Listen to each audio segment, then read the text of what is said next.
Hello everyone, welcome to the YouTube channel Crack Office. और आज इस वीडियो में हम लोग डिस्कस करेंगे कुछ इंपॉर्टेंट एमसीक्यूज अगस्त मंथ के।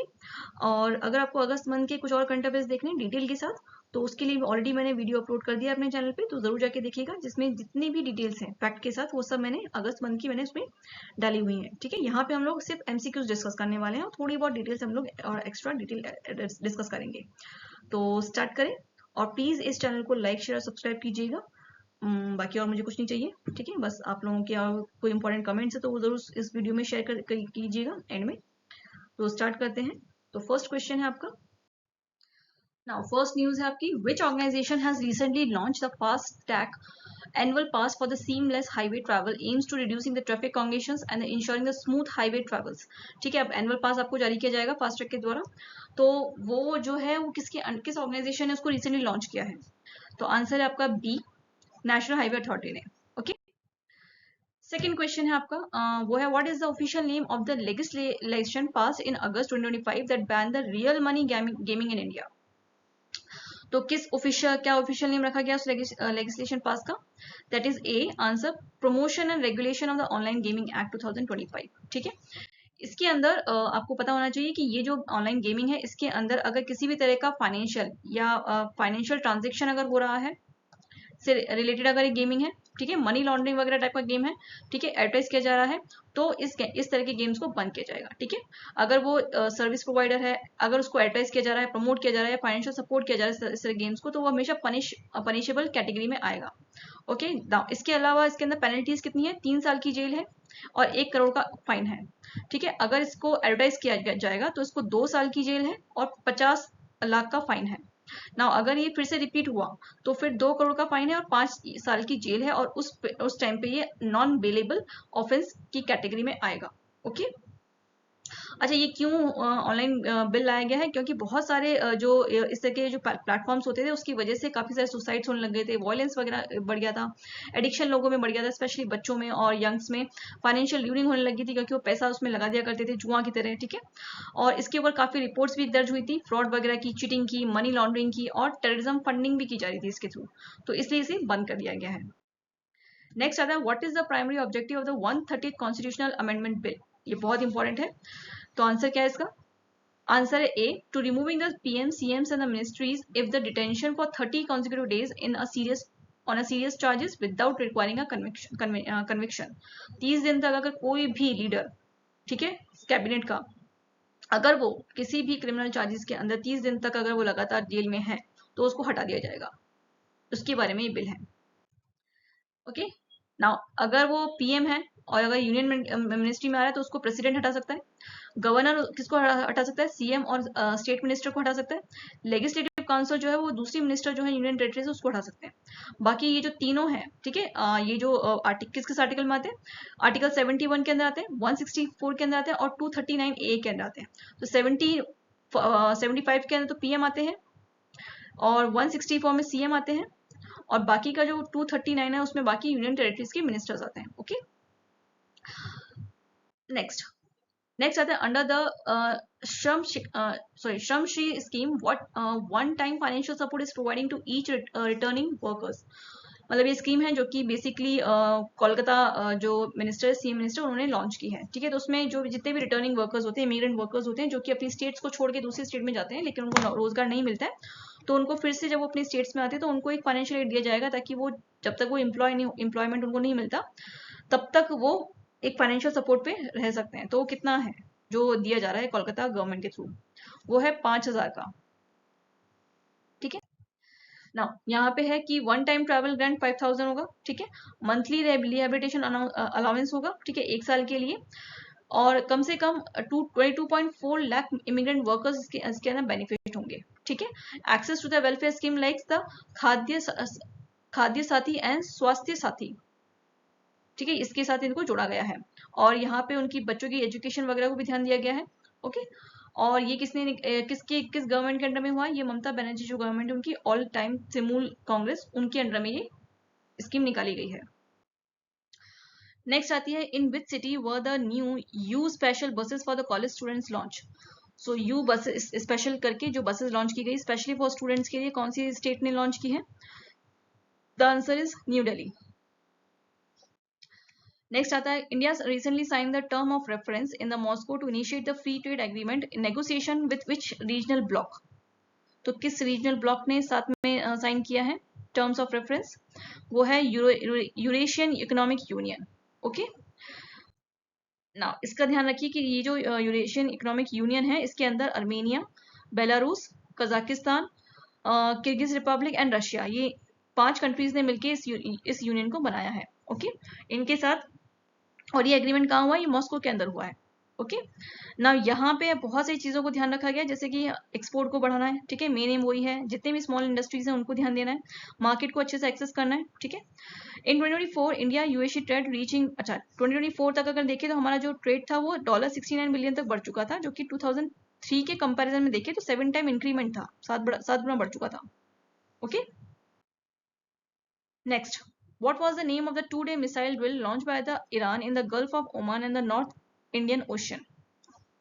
तो हाल ही में जो ईरान के साथ इसराइल का युद्ध हुआ था उसको ध्यान में रखते हुए जो ईरान है उसने 2 डेज की मिसाइल ड्रिल लॉन्च की थी, ठीक है, in the gulf of Oman के अंदर और नॉर्थ इंडियन ओशन के अंदर। तो उसका नाम उसने क्या दिया था? तो उसका नाम दिया था सस्टेनेबल पावर 1401। ओके, नेक्स्ट आता है the fortified rice scheme has been extended till 2028 with the full government funding of 17,082 crore का। This initiative primarily aim to, तो इसका एम क्या है? इसका एम है कि जितने भी mail nutrition, compacting mail nutrition and anaemia under the anaemia मुक्त भारत इनिशिएटिव, जितने भी बच्चे वुमेन्स वगैरह हैं जिनको मेल न्यूट्रिशन वगैरह होता है, अनीमिया की प्रॉब्लम होती है, उनको पोषण युक्त खाना प्रोवाइड करना, ठीक है, और इसे एक्सटेंड कर दिया गया है 2028 तक, ये भी ध्यान रखिएगा। नेक्स्ट आता है the Ministry of Tourism has sanctioned the 40 projects worth rupees 3,295.76 crore under which scheme aim, ध्यान रखिए स्कीम की बात की जा रही है, which aims to promoting the lesser known tourism destination with 100% central funding। वो कौन सी स्कीम है जिसने जितने भी लेसर नोन टूरिज्म सेक्टर्स हैं उनको थोड़ा सा प्रमोट करने के लिए ये स्कीम निकाली गई है with the under ministry of tourism के अंडर में, ठीक है। तो आंसर है आपका ए, SASCI स्कीम, जो कि इसका फुल फॉर्म है special assistance to the states for the capital investment. Okay, next है which of the following is not one of the international sport event to be hosted in Ahmedabad in 2024। Ahmedabad में 3 events हो रहे हैं, ठीक है, जिसमें से एक इसका पार्ट नहीं है, एक इवेंट्स नहीं है, तो कौन सा है? वो है एशियन गेम्स, ठीक है। बाकी जो तीनों हैं वो अहमदाबाद के अंदर ये कॉम्पिटिशन इवेंट होंगे, ठीक है। कौन से? Commonwealth weight lifting championship, Asian aquatic championship और AFC under 17 Asian cup qualification, ये तीनों ही अहमदाबाद के अंदर होने वाले हैं। ओके, ध्यान रखिएगा, और ये 24 से लेकर 30 अगस्त के बीच में हुए हैं। नेक्स्ट आता है आपका AI से जुड़ा हुआ 6G, कि जो government of India has outlined it's road map for the roll out of the 6G technology by which year. तो 6G टेक्नोलॉजी हम कब तक आएंगी? वो आएगी आपकी 2030 तक आने की संभावना है। ना गवर्नमेंट ने हाल ही में 4G नेटवर्क टेक्नोलॉजी को 2030 तक रोल आउट करने का फैसला किया है, जो कि किसके ऊपर बेस्ड होगा? ITU RM 2160 रिकमेंडेशन के ऊपर है, एंड द किसके अंदर आता है? भारत 6G विजन डॉक्यूमेंटेशन के अंदर ही आता है ना। यहाँ पे कुछ प्लान्स हैं, ठीक है, जिसको इन्विजन किया गया है, जैसे कि AI नेटिव्स हैं, लो टेंडेंसी और हाई स्पीड नेटवर्क को ध्यान में रख के ये चीजें, ये टेक्नोलॉजी को फिर से 2030 तक स्टार्ट किया जाएगा, ठीक है, ताकि जितने भी एरियाज हैं टेरिटोरियल और नॉन टेरिटोरियल कवरेज को कवर किया जा सके ना। इसके अलावा कुछ की इनिशिएटिव्स भी हैं, जैसे कि 100 5G लैब जो है वो स्टैब्लिश की जाएंगी। दूसरा TDDF जो स्कीम है वो भी लॉन्च की जाएगी, जिसके अंडर में आते हैं 104 प्रोजेक्ट्स आते हैं, और फंड रहेगा 275.88 करोड़ का फंड रहेगा। इसके अलावा भारत 6G अलायंस को क्रिएट किया जाएगा, ठीक है, और टेक्नोलॉजिकल इनोवेशन हब जो है वो IIIT बैंगलोर में इस्टेब्लिश की जाएंगे, ताकि कम्युनिकेशन को एडवांस किया जा सके, ठीक है, लाइक RIS और O रन मैसिव MIOM की तरह ना। इसका गोल क्या है? इंडिया को 5G लीडर बनाना ग्लोबली, ठीक है। To advance the next generation reforms on the Viksit Bharat vision, जो सेंट्रल है वो सेटअप करेगी 2 high commission committee lead by the Rajiv Gauba. Now which of the following is not a focus of this committee? So answer क्या है इसका? Answer है advancing the financial sector reforms को छोड़ के बाकी जो तीनों चीजें हैं, तीनों ऑप्शन है वो इस कमेटी के अंडर में आते हैं। फर्स्ट आता है achieving the Viksit Bharat goal, implementing the regulatory reforms in the non financial sectors and deregulation of the state level. ये तीनों ही रिफॉर्म्स जो है वो राजीव गुबा के अंडर में आते हैं, सिर्फ एक एडवांसिंग फाइनेंशियल सेक्टर नहीं आता। ओके, अच्छा, ये जो कमेटी है इसके अंदर जितने भी टॉप सेक्रेटरी हैं, इकोनॉमिस्ट हैं और इंडस्ट्रियल लीडर्स हैं, वो सब इसके अंदर शामिल हुए थे। ठीक है, जिसमें से पहला तो आपका पहला टारगेट है विकसित भारत का, बाकी जो टारगेट्स है वो नॉन फाइनेंशियल कमेटी के को जोड़ के थे। इसको चेयर किसने किया था? अमित शाह ने और राजनाथ सिंह दोनों ने मिलकर इसको चेयर किया था। और इसके अलावा जो एक और कमेटी बनी थी वो थी state level D regulation panel, ध्यान रखिएगा, जिसको किसने लीड किया था? टीवीएस श्रीनाथन ने इसे लीड किया था। ओके, और पीएम मोदी जो है उन्होंने अपनी इंडिपेंडेंस स्पीच में इसको रिकॉल भी किया था, इस रिफॉर्म को। ठीक है, नेक्स्ट आता है question, prime minister Narendra Modi inaugurating and lay foundation stone for the development project worth over 5,200 crores in Kolkata. Which of the following projects was a part of this initiative? तो कौन सा बहुत सारे प्रोजेक्ट्स उन्होंने अभी फाउंडेशन स्टोन वहां पे inaugurate किए हैं, तो 5,200 करोड़ का जो प्रोजेक्ट है वो कौन सा है? वो सारे ही हैं, ऑल द अबव्स। ठीक है, आंसर है सॉरी, तीनों ऑप्शंस आते हैं आपके पास, जिसमें न्योपारा से जय हिंद भीमबंदर रेलवे मेट्रो है, सियालदा एस्प्लंडे मेट्रो लाइन है, और Beleghata and Hemanta Mukhopadhyay railway line भी इंक्लूड है। ठीक है, बजट आपको ध्यान रखना है 5,200 करोड़ का बजट है, कोलकाता के अंदर आता है, और जिसमें ट्रांसपोर्टेशन इंफ्रास्ट्रक्चर और अर्बन कनेक्टिविटी को ध्यान में रखा गया है। ठीक है ना, यहाँ पे जो दोनों ये जो मेट्रो लाइन स्टार्ट की गई, इनकी आपको लेंथ पता होनी चाहिए। 13.61 किलोमीटर की ये मेट्रो लाइन्स है, कनेक्ट की गई है, और 3 मेट्रो लाइन्स है आपकी। इसके अलावा 6 लेन का एलिवेशन भी है, जिसको कोना एक्सप्रेसवे भी कहा गया है, उसको भी यहाँ पे इनॉग्रेट किया गया है। Now next question है, India's growth of the momentum remains strong despite the US traffic hike, as say S&P Global Rating, which upgrade the India's sovereign credit rating. What is the India's new long-term sovereign credit rating after the upgradation of the S&P? तो हाल ही में हमारी जो rating है वो कितनी रही है सॉवरिगन क्रेडिट रेटिंग के हिसाब से? वो रही है BBP। ठीक है, जो कि काफी स्टेबल है अगर देखा जाए तो। ठीक है, क्योंकि अभी हाल ही में जो टर्म था उन्होंने ट्रैफिक हाइट बढ़ा दिए थे। ठीक है, 100%, उसके बावजूद भी हम लोग अभी स्टेबल हैं। ठीक है, ये ट्रिपल बी जो है ये एक तरह की स्टेबिलिटी दिखाती है। ओके, तो आप देख सकते हैं कि 50% जो यूएस ने ट्रैफिक हाइट किया था उसके बावजूद भी हम लोगों की जो इकोनॉमी है वो स्टेबल है। तब जब इसके बावजूद की जो ट्रम्प थे उन्होंने हमारी इकोनॉमी को डेड इकोनॉमी बोल दिया था। ओके, सबसे जो बेस्ट रेटिंग आई है वो आई है जर्मनी सिंगापुर की। ठीक है, AAA। और इन्होंने यहाँ पे एक स्टेटमेंट दिया, S&P said that India remains among the best performing economy in the world and stacked as a remarkable comeback from the pandemic with the GDP growth over the fiscal year 2022 to 24 average 8.8 रही है हमारी, and highest Asia Pacific के हिसाब से देखा जाए तो हमारी रेटिंग जो है वो 8.8 तक रही है। ओके, नाउ अगर अलग अलग रेटिंग की बात की जाए तो S&P में BBB आई है हमारी रेटिंग, मोदीज की रेटिंग देखें तो Baa3 है, फिट्स की देखें तो BB माइनस है, और DBRS की देखें तो BB है। यानी कि देखा जाए देखें तो हमारी इकोनॉमी जो है वो हर हिसाब से बहुत स्टेबल चल रही है अभी तक। ओके, नेक्स्ट है prime minister Narendra Modi inaugurating and lay foundation stone for the project with how much in Gaya Bihar foundation focusing on connecting energy, health care, urban development and tourism. तो बिहार के अंदर भी उन्होंने अभी कुछ प्रोजेक्ट्स वगैरह को फाइनल किया है, इनॉग्रेट किया है। उसका प्राइस क्या है, उसका फंड क्या है? वो है 12,000 करोड़ का।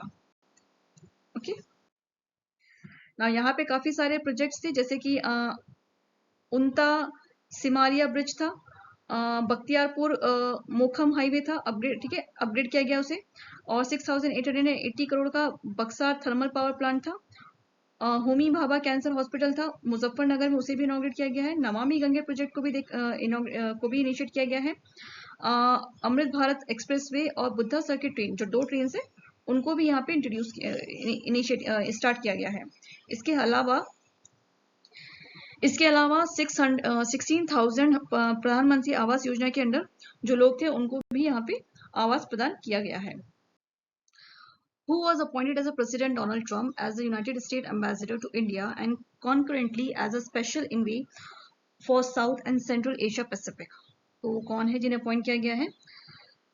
वो है सर्जियो गोर, उन्हें अपॉइंट किया गया है. ठीक है. नेक्स्ट है who has been appointed as the new vice chief of the army staff in 2025. So कौन है वो आर्मी स्टाफ जिन्हें अपॉइंट किया गया है? Answer is lieutenant Pushpendra Singh को अपॉइंट किया गया है. ओके ओके नाउ इसके अलावा कुछ और अपॉइंटमेंट्स है. ठीक है, वो हम देख लेते हैं. जैसे कि डॉक्टर राजा रजन डायरेक्टर बने हैं विक्रम साराभाई स्पेस सेंटर के. सतीश गोलचा जो बने हैं दिल्ली पुलिस के कमिश्नर बने हैं. श्रीनिवासन के स्वामी जो है प्रेसिडेंट बने हैं of advertising agency association of India के.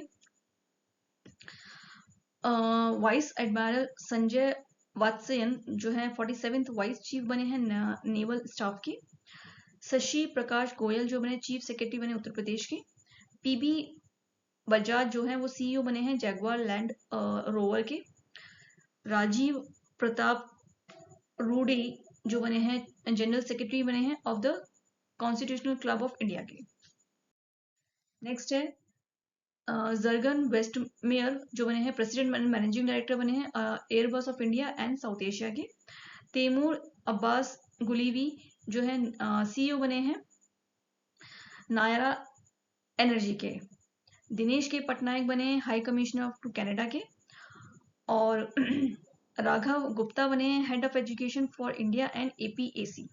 ओके नाउ नेक्स्ट क्वेश्चन आता है in which city in agriculture and process food product expert development authority has announcing the planning to open the new regional office to support the agriculture exporters. तो answer इसका ए Patna, Raipur and Dehradun.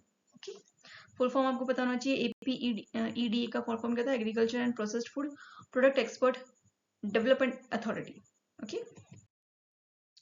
Next आपका 19 question. India is a partner in with which French aerospace company to domestically manufacturing the advance jet engine for its advance medium compact missile fighter jet project. ठीक है, तो India है उसने France aerospace company की कौन सी company है जिसके साथ मिलकर वो लोग एक एडवांस जेट इंजन बनाने वाले हैं जिसका नाम है advance medium compact missile.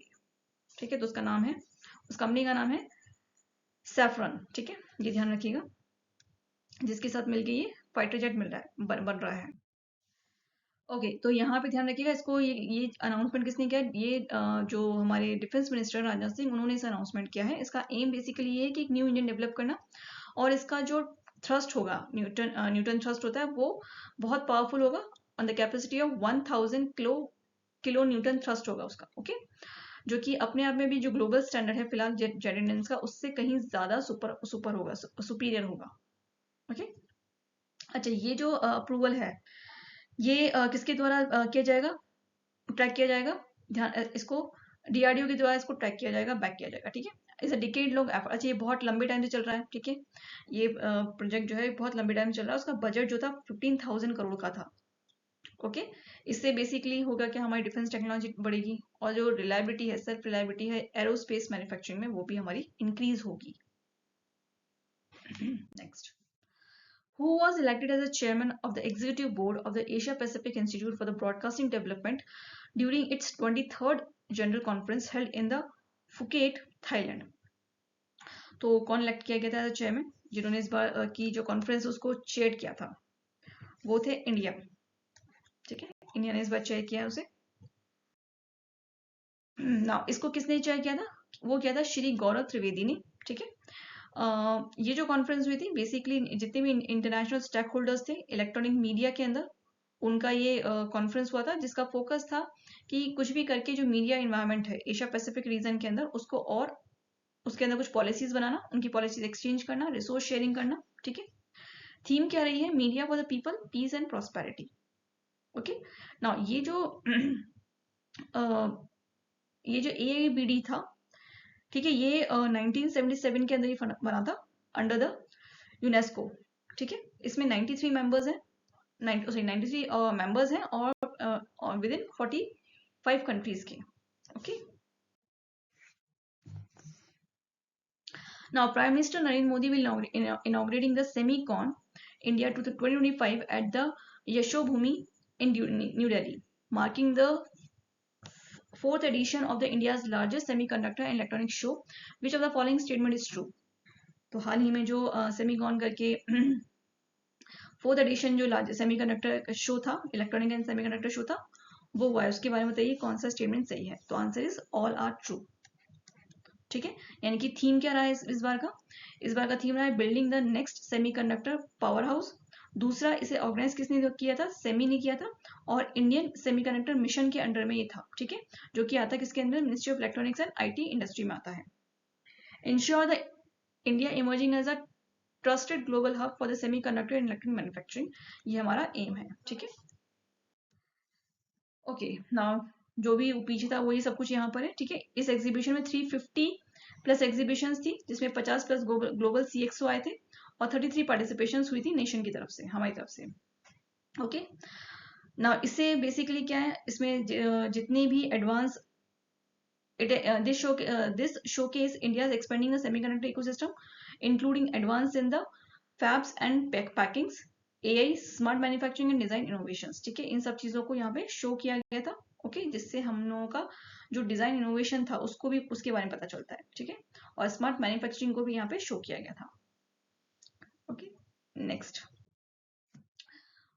How many PM मित्र, जिसका पूरा फुल फॉर्म होता है mega integrated textile reason and apparel park has been finalizing by the government of India under the textile sector initiatives।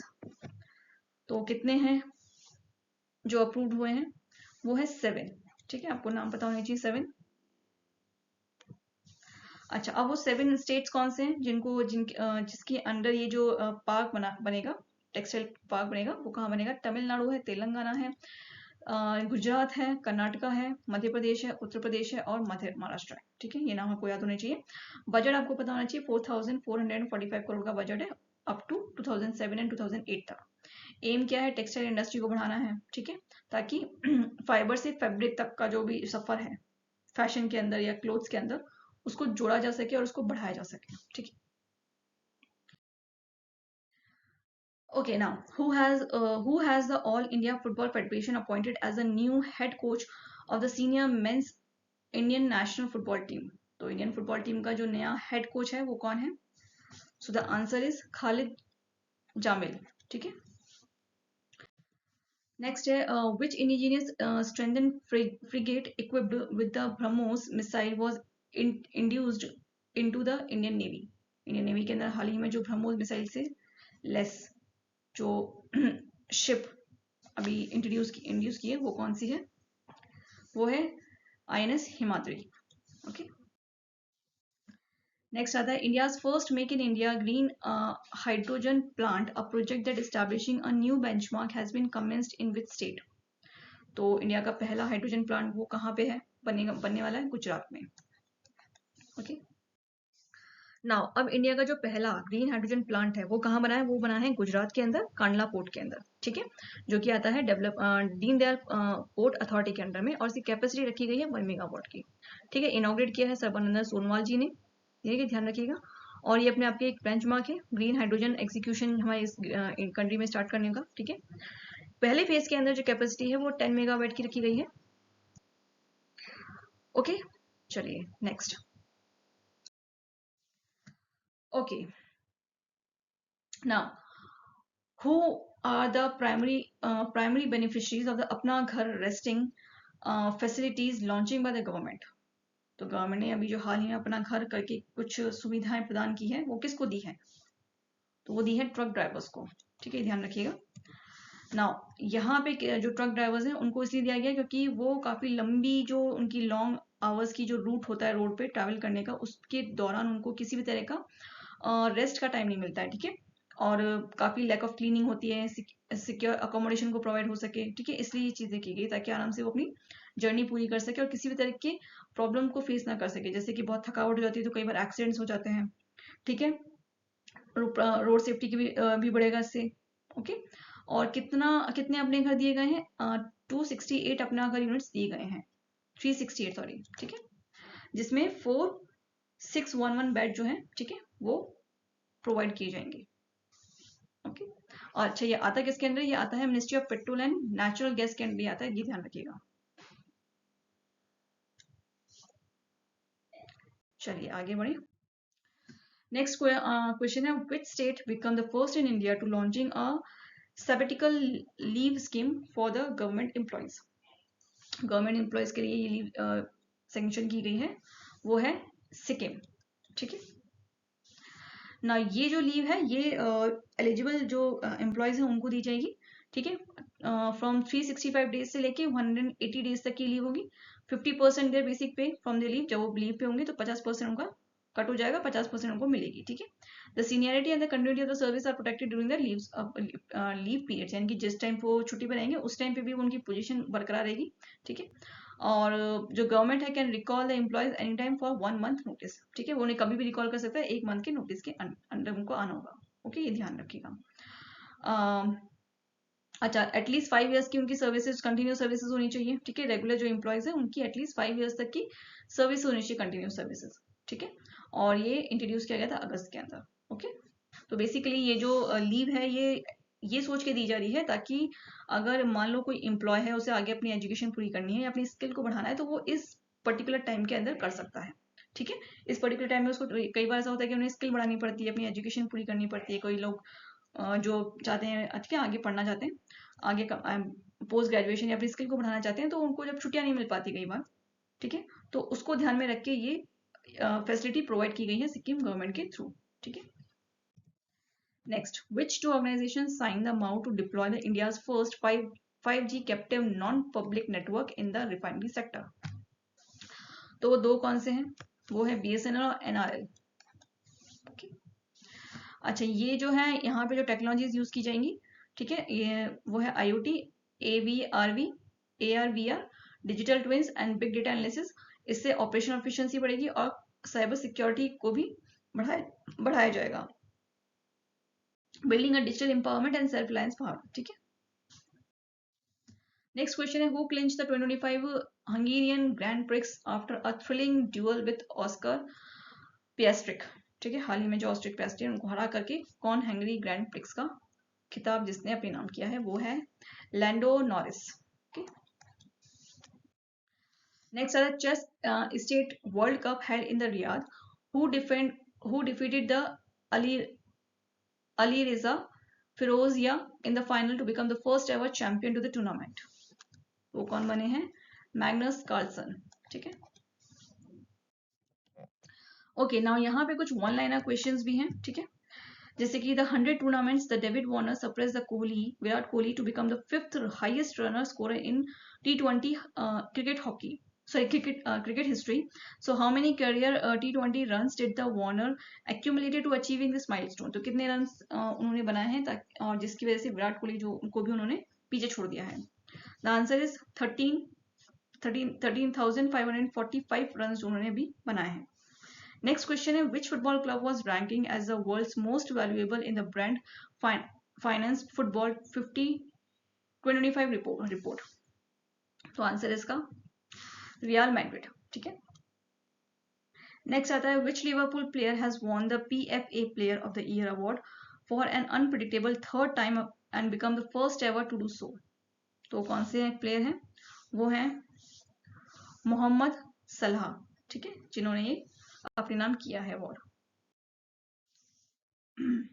Okay, now who won the gold medal in the women's javelin throw at the International Wrestlemania Memorial in the Poland with a seasonal best throw of 62.59 meters का gold किसने throw किया है अभी हाल ही में और gold medal जीता है?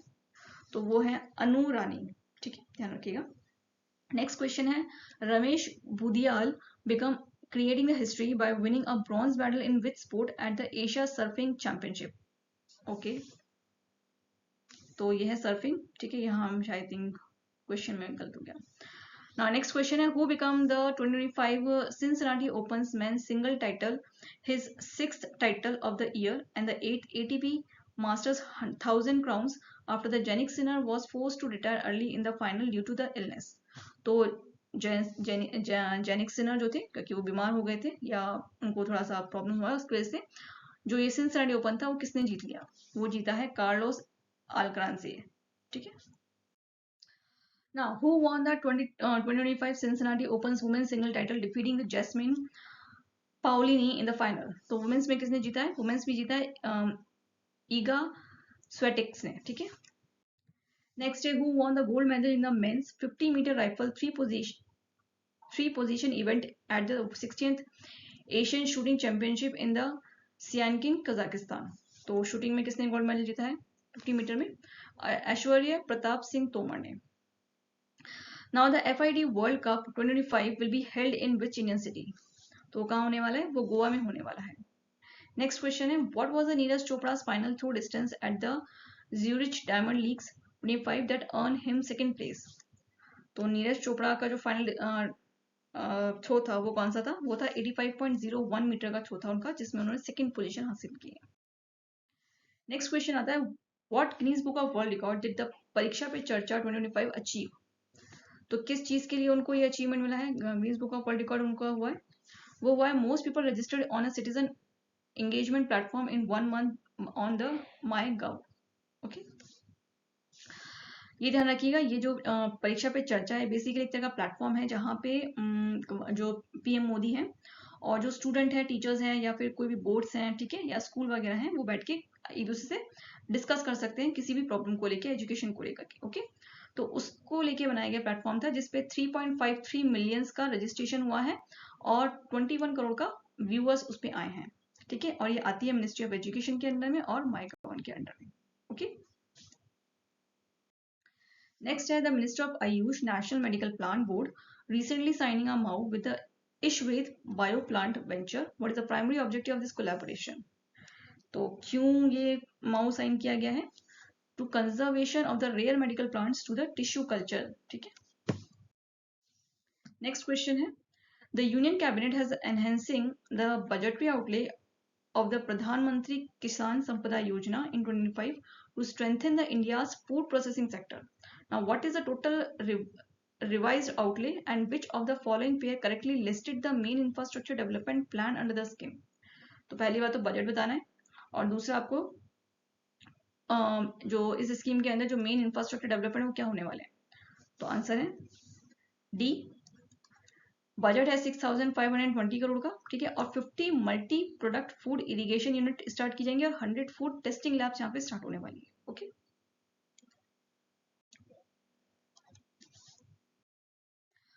Who was the renounce academicians, women's rights advocates and the former vice chancellor of the Manoramniyam Sundarnar University who passes away in Chennai at the age of 86? तो इनका नाम क्या है? इनका नाम है वी वसंती देवी, ठीक है। नेक्स्ट है the lord Meghnad Desai who recently passes away at the age of 85, receipt of the Padma Bhushan in 2018 was renounced as. तो वो क्या थे जो अभी हाल ही में जिनका निधन हुआ है? मेघनाथ देसाई, वो इकोनॉमिस्ट थे, ठीक है, ध्यान रखिएगा ये। ओके, नाउ यहाँ पे एक ब्लैंक है, the dash German 2 times Olympic champion and the 7 times world champion in the biathlons died at the age of 31, a mountaineering accident on the Laila Peak in Pakistan. तो वो कौन है जिनका accident हुआ है हाल ही में? उनका नाम है लॉरिया डेलमियर। ओके, ये 2 टाइम्स मेडलिस्ट रही हैं ओलंपिक्स के अंदर। नेक्स्ट क्वेश्चन है, KPAC Rajendran, who passes away at the age of 74, was associated with which field? वो किस फील्ड से एसोसिएट करते थे? तो वो थे थिएटर एंड टेलीविजन से। Okay, now what is the name of the beloved star of the Koch in the provisions and the title with the nicest judge in the world died at the age of 88 with the battle of the pancreatic cancer? तो वो कौन है? वो है जज Frank Caprio, ठीक है, ये आप ध्यान रखिएगा। Now, next, who was the Nagaland governor who died at the 15th August at the age of 80? तो वो है एल गणेशन, ठीक है, जो कि हाल ही में जिनका निधन हुआ है। ओके, नेक्स्ट क्वेश्चन है, the Atal innovation mission recently signing a statement of the intent with which initiative to promoting the vernacular innovations in India? तो किस इनिशिएटिव के अंडर में है वो है भाषणी इनिशिएटिव के साथ, ठीक है। इन्होंने एक स्टेटमेंट ऑफ इंटेंट साइन किया है। Okay, now at the MS Swaminathan Sanitary International Conferencing held in New Delhi, which new award to honor the scientists from the developing the world working to fighting the hunger and promote the global peace. तो हाल ही में कौन सा award दिया गया था at the time of the MS Swaminathan century international conference के टाइम पे? वो था MS Swaminathan global award for the food and peace, ठीक है। नेक्स्ट क्वेश्चन आता है who inaugurating the Bharat Ratna MS Swaminathan century international conferencing in new Delhi? तो किसने उसको इनॉग्रेट किया था? जो एक कॉन्फ्रेंस हुई थी अभी हाल ही में, उसको इनॉग्रेट किया था PM मोदी ने। अच्छा, ये जो कॉन्फ्रेंस हुई थी बेसिकली ये जो MS स्वामीनाथन थे उनकी ही याद में ये कॉन्फ्रेंस हुई थी, ठीक है। उन्हें father of international green revolution के नाम भी खिताब दिया गया है। अच्छा, इस कॉन्फ्रेंस का थीम क्या था? Evergreen revolution the path of the bio happiness, ठीक है, ये इसका थीम था। अच्छा, स्वामीनाथन जो थे बेसिकली उन्होंने अपना पूरा जो लाइफ लॉन्ग उनका डेडिकेशन किस पे था? एग्रीकल्चर सेक्टर में था। फूड सिक्योरिटी और इरेडिकेशन ऑफ द हंगर, इसके ऊपर उन्होंने अपना जीवन लगा दिया, ठीक है। और उन्हीं के नाम पे अवार्ड अभी हाल ही में दिए गए हैं, इससे पिछले वाले क्वेश्चन में जो हमने देखा था।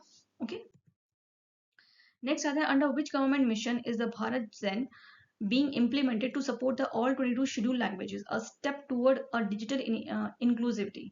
तो कौन सी मिशन है इंडिया ने जिसके अंडर में भारत जेन जो है वो इम्प्लीमेंट किया है? वो है national mission of interdisciplinary cyber physical system. Okay,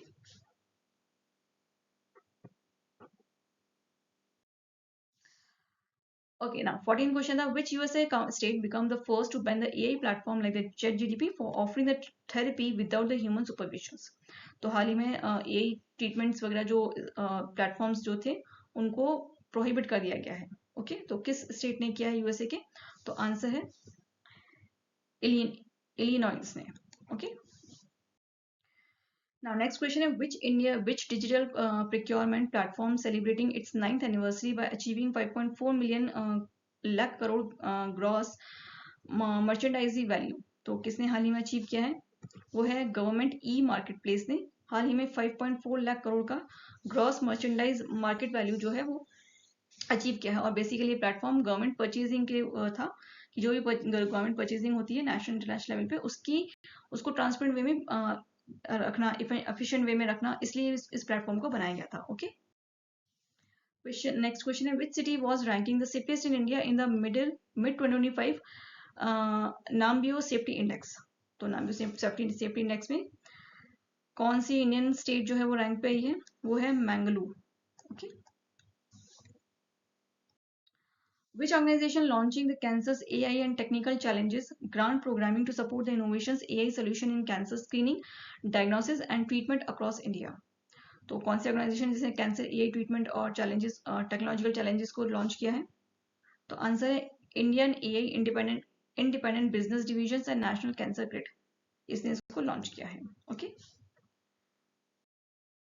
now ये जो इनिशिएटिव है ये किसके अंडर में आता है? ये ministry of electronics and information technology और Koita centre of digital oncology के सपोर्ट के थ्रू ये हुआ है। ओके, ना इसका पायलट ग्रांट जो है मतलब पायलट बजट है वो 50 लाख का है और पोटेंशियल स्केल फंडिंग जो है वो 1 करोड़ की है, जो कि 10 सेलेक्टेड प्रोजेक्ट्स के लिए बजट है ये, ठीक है। इसका एम क्या है? टेक्नोलॉजी को डेवलप करना, क्लिनिकल एक्सपर्ट को साथ में लेके आना, मतलब क्लिनिकल एक्सपर्ट्स को और टेक्नोलॉजी को साथ में मिला के ट्रीटमेंट और डायग्नोसिस करना, स्पेशली कैंसर जैसी बीमारियों का, ठीक है, इसके लिए बनाया गया है ये। Now what reason did the Russia cite for ending its self imposed moratorium under the intermediate range nuclear force? अच्छा, वो क्या रीजन था रशिया ने अभी जो अपना विड्रॉ किया अपने आप को इस ट्रीटी से, INF ट्रीटी से? तो रीजन है disappearance of the conditions due to USA and the NATO missiles deploying near its border, ठीक है। इस वजह से पहले अमेरिका जो था उसने अपने आप को विड्रॉ किया था, फिर उसके बाद रशिया ने भी कर दिया क्योंकि यूएसए ने कुछ कंडीशंस को, मतलब कुछ ऐसी चीजें थी जिसकी वजह से, यानी कि जैसे उसने एक तो यूएसए का दखल, यूएसए ने अपनी आपका विड्रॉ कर दिया, दूसरा नाटो मिसाइल जो थी उसने वो डिप्लॉय कर दी थी बॉर्डर के आसपास। Now, next आपका 45 recently which national highway in Assam has been operationalized boosting the Indian water inland water transport under the Maritime's Indian Vision 2030 and PM गति शक्ति। ओके, तो कौन सा वाटरवे है? वो है वाटरवे 57। ठीक है, नेक्स्ट क्वेश्चन है the joint defence corporation committee meeting is to be held between India and UAE reaffirmed both nations commitment to. अच्छा, दोनों ने मिलके, इंडिया यूएई ने जो जॉइंट डिफेंस कॉर्पोरेशन कमिटी बनाई है वो किस लिए बनाई है? वो बनाई है ताकि बायलेटरल डिफेंस कॉर्पोरेशन को स्ट्रेंथ किया बना कर सके। ठीक है, इनकी अपनी जो डिफेंस सिस्टम है उसको और मजबूत बनाया जा सके। नेक्स्ट है the national mountain climbing day is observing every year on 1 अगस्त। अच्छा, ये जो नेशनल माउंटेन क्लाइंबिंग था, ठीक है, ये सेलिब्रेट हुआ था क्योंकि जो बॉब मैथ्यू थे और जॉर्ज मेडिकन्स थे, उन्होंने अपना 46 पीक जो था वो कॉन्कर किया था इन 2005 में ऑफ द आदिरोन डक्स में। ठीक है, उनकी याद में मनाया जाता है। अच्छा, कुछ इंपॉर्टेंट डेज है वो भी आप देख लीजिए, जैसे international day of remembrance and tribute to the victims of terrorism 21 अगस्त को मनाया जाता है, और थीम क्या है? United by the hope, collective nation of the victims of the terrorism. Next है आपका नेशनल स्पेस डे 23 अगस्त को मनाया जाता है। थीम है इसका Aryabhata to the Gaganyaan, ancient wisdom to infinite possibilities. फिर आता है क्विट इंडिया मूवमेंट 8 अगस्त को मनाया जाता है। वर्ल्ड यूथ डे 12 अगस्त को मनाया जाता है। Local youth action for the SDPs and the beyonds, इसका थीम है। वर्ल्ड एलिफेंट डे 12 अगस्त को मनाया जाता है। World photographic day, my favourite photos, ठीक है, इसका थीम है, और 19 अगस्त को ही मनाया जाता है। नेक्स्ट है आपका वर्ल्ड ह्यूमैनिटेरियन डे, ठीक है, 19 अगस्त को मनाया जाता है ये, और थीम है इसका strengthening the global solidarity and improving the local communities. फिर आता है आपके अक्षय ऊर्जा दिवस, जो कि 20 अगस्त को मनाया जाता है। सद्भावना दिवस, जो कि राजीव गांधी की बर्थ एनिवर्सरी है, वो उस टाइम पे मनाया जाता है, विच इज 20 अगस्त। ठीक है, वर्ल्ड सीनियर सिटीजन डेज जो है वो 21 अगस्त को मनाया जाता है। थीम है इसका empowering the Elder voice for an inclusive future. फिर आता है मद्रास डे, जो कि 22 अगस्त को मनाया जाता है। फिर आता है वुमेन इक्विटी डे 26 अगस्त को मनाया जाता है। देन नेशनल स्पोर्ट्स डे 29 और 31 अगस्त तक मनाया जाता है, और इसका थीम है एक घंटा खेल के मैदान में। ओके, फिर आता है आयुर्वेदिक डे, जो कि 23 अगस्त को मनाया जाता है, और इसका थीम है आयुर्वेदा फॉर पीपल और प्लैनेट। नेक्स्ट है वर्ल्ड लेक डे 27 अगस्त को मनाया जाता है। अच्छा, ये फिर से रिपीट हो चुका है। World national day against the nuclear test 29 अगस्त को मनाया जाता है। The world day for the victim for the enforcement disappearance 30 अगस्त को मनाया जाता है, और नेशनल स्पोर्ट इंडस्ट्रियल डे 30 अगस्त को मनाया जाता है। Okay, okay, now which Indian steel frigate was commissioning in Russia and made a port call at the Casablanca, Morocco during her return voyage to India to strengthen the naval ties? तो हाल ही में कौन सा जो ship return हुआ है अपनी यात्रा करके, वो है NS Tamal, sorry. Okay, next है आपका Indian navy commissioning the 2 advance steel frigate INS Udaygiri F-35 and INS Himgiri F-34 simultaneously at the naval base in the Visakhapatnam, which following statement is true? तो हाल ही में 2 शिप्स जो है वो कमीशन की गई हैं, उनके बारे में आपको बताना है कौन सी स्टेटमेंट करेक्ट है। The first statement is correct. It belongs to the project 17A and featuring the combined diesel or the gas propulsion system. Okay. Okay. Now यहाँ पे कुछ one words हैं जिनका आपको आंसर बताना है. Now first है which force launching the Operation Alert along the Rajasthan border to strengthen the security ahead of Independence Day. तो हाल ही में कौन सा किस फोर्स ने ऑपरेशन लॉन्च किया? वो है बॉर्डर सिक्योरिटी फोर्स ने. Indian government is set to establishing 2 new defense industrial corridor to boost the self-reliance आत्मनिर्भर in defense manufacturing in which state? तो कुछ न्यू कॉरिडोर्स बनाए गए हैं, ठीक है, वो किस स्टेट में बनाए गए हैं? वो है महाराष्ट्र और असम के अंदर बनाए गए हैं. ओके, नेक्स्ट क्वेश्चन आता है INS Rana and INS Jyoti recently arriving in the Colombo to participating in which bilateral military exercises? तो कौन सी एक्सरसाइज में इन दो शिप्स ने पार्टिसिपेट किया है? वो है SLI नेक्स. SLINX, ठीक है, 25, यानी कि श्रीलंका और इंडिया के बीच में हुआ था, ठीक है, उसका नाम है ये। नेक्स्ट क्वेश्चन है, India is recently cleaning a 6 to 2000 crore deal to pursue 97 fighter jet of which type of the Indian aircraft, ठीक है, तो उसका टाइप कौन सा है? तेजस मार्क 1 जो है वो हाल ही में 97 फाइटर जेट्स जो है वो इंक्लूड किए गए हैं इंडियन एयरफोर्स के अंदर। नेक्स्ट क्वेश्चन आता है, Rashtriya Raksha university recently sign the MoU under which organisation to enhance the training and academic collaboration in Indian security. तो आरआरयू ने किसके साथ माउ साइन किया ताकि इंडियन सिक्योरिटी को और बढ़ाया जा सके और साथ में ट्रेनिंग की जा सके? वो है सशस्त्र सीमा बल। ओके, नेक्स्ट आता है, DRDO recently conducting the median fight test to which new system of the coast of Odisha featuring the indigenous QRSM VSHORDA missiles and a laser-based directed engine weapon. The answer is indigenous integrated air defense weapon system, ठीक है, IADWS. Next आता है, which country participating with the United States to launching the largest ever Super Garud shield exercising in 2025? तो कौन सी country है? Obviously India होगी। Last question है, India will send over 700 soldiers to participating in a major twice service military exercising held in Egypt. Which exercise it is? वो थी exercise Bright Star. Okay. Next question है, which company are being behind these 4 newly approving semiconductor projects under the Indian Semiconductor Mission? तो 4 companies कौन, 3 companies कौन, 4 companies कौन सी हैं? वो है Semicom semi, SIC Sem, SDIL 3D Glass Solution India Limited and ASIP Technology. Next है, Union Health Minister recently launched the State Health Regulatory Excellency Index, जिसको हम श्रेष्ठा के नाम से जानते हैं। उसका प्राइमरी पर्पस क्या है? तो उसका आंसर क्या होगा? उसका आंसर है A, to benchmark and strengthen the state drug regulatory system. Okay. ना यहाँ पे जो श्रेष्ठा है इसको यूनियन हेल्थ मिनिस्टर ने लॉन्च किया है, ठीक है। इसको बेसिकली लॉन्च क्यों किया गया? जितने भी आपके मेडिसिन वगैरह हैं और जो भी ड्रग्स वगैरह से जुड़े हुए काम होते हैं उनको लोगों के बीच में एक ट्रांसपेरेंट वे में रखना, ठीक है, उसको डेटा ड्राइवन फ्रेमवर्क में रखना ताकि जो भी डेटा किसी को चाहिए इन सब चीज़ों के बारे में वो इजली उसे अवेलेबल हो जाए। इसे इम्प्लीमेंट किसने किया? इसे इम्प्लीमेंट किया central drug standard control organisation ने। ओके, एम क्या है? वही ड्रग्स की सेफ्टी को ध्यान में रखा जाएगा, क्वालिटी को ध्यान में रखने के लिए इसको बनाया गया है। ओके, ताकि उसकी जो भी जानकारी उनको मिल सके।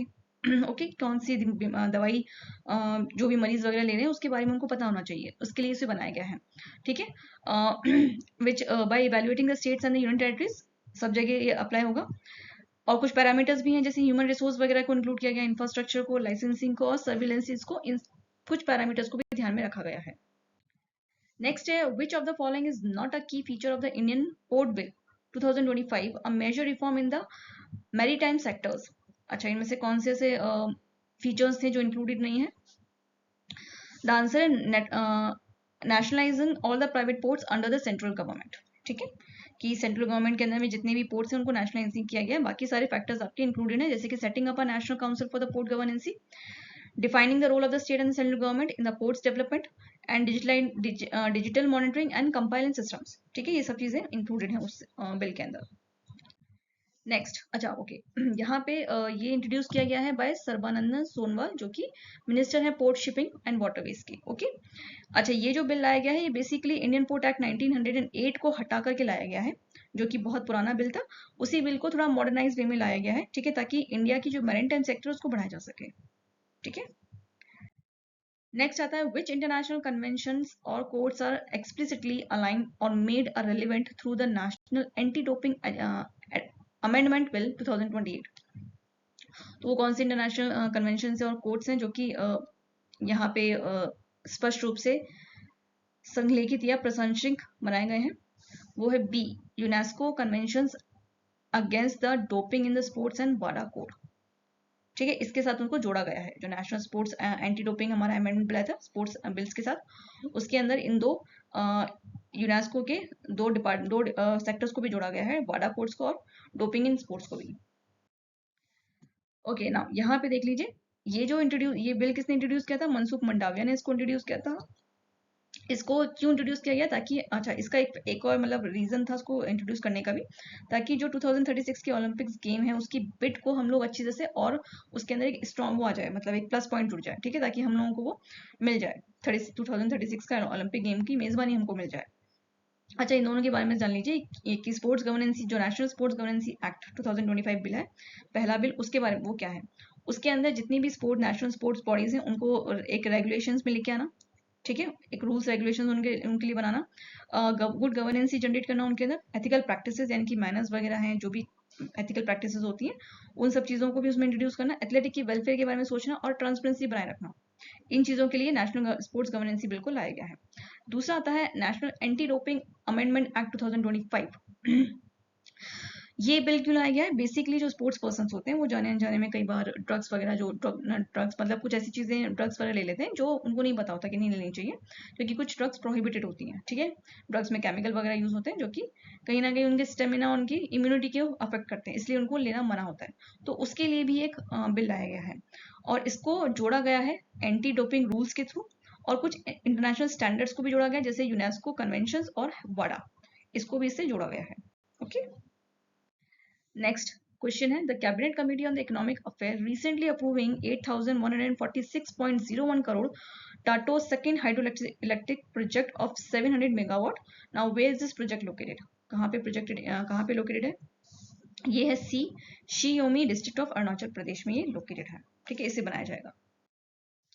ओके, इस बिल के बारे में आपको बजट पता होना चाहिए, ये है, और इसको कंप्लीट करने के लिए 72 मंथ्स लगेंगे, ये मतलब अभी एस्टिमेट है, ठीक है। अच्छा, एनुअली कितना यूनिट जनरेट होने वाला है, एनुअली इसमें से इनमें जनरेट होने वाला है 2738.06 मेगा यूनिट, जो एनर्जी है वो एनुअली जनरेट होगी। ओके, इसे बना कौन रहा है, इसे बना रहा है गवर्नमेंट ऑफ अरुणाचल प्रदेश और north east electric power corporation मिलकर इसे बना रहे हैं, ये ध्यान रखिएगा। ओके, सेंट्रल जो है उसने इसको, इसमें जो बजट है वो थोड़ा एक्सटेंड कर दिया, 458.79 करोड़ का बजट इसको इंक्रीज किया गया है। ओके, ताकि कंस्ट्रक्शन किया जा सके रोड्स का भी, ब्रिजेस का भी, ठीक है, और किसी भी तरह की और दूसरे इंफ्रास्ट्रक्चर का, ठीक, ये सब चीजें आपको पता होनी चाहिए। और स्टेट ने कितना ऐड किया है, 4,436.13 करोड़ का जो बजट है वो स्टेट्स की तरफ से। ओके, नेक्स्ट है, which Indian group has won the prestigious Equator Initiative Award by the UNDP? तो कौन सा इंडियन ग्रुप है जिसको इस बार इक्वेटर इनिशिएटिव अवार्ड मिला है, वो है Bibi Fatima women self help group, ठीक है। ये जो अवार्ड था ये बेसिकली उन्हें इसलिए मिला क्योंकि 5,000 फार्मर्स जो थे कर्नाटका में, उनको उन्होंने स्पेशली जो वुमेन्स, ठीक है, वुमेन्स जो जिसमें वुमेन्स वगैरह ज़्यादा थी, लीड किया कर रही थी, उसे उन्होंने एम्पावर किया है और मिलेट कल्टीवेशन को प्रमोट किया है, सीड कंजर्वेशन को प्रमोट किया था, और क्रॉप प्रोडक्शन जैसी चीज़ें जो थी सोलर पावर को यूज़ करके, उसको इस्तेमाल करके उन्होंने एक जो भी संस्थान बनाई थी, ठीक है, उसने एक सक्सेस हासिल की थी, उसको ध्यान में रखकर इन्हें अवार्ड मिला है। प्राइस इसका कितना था अवार्ड का, $10,000 अवार्ड था, ठीक है। थीम क्या रखा गया था, national for the climate action, इसका थीम था। नेक्स्ट क्वेश्चन आ रहा है, what is the primary objective of the MERITE scheme with a 4,200 crore outlay over 5 years, ये ध्यान रखना 5 साल के लिए है ये, ठीक है।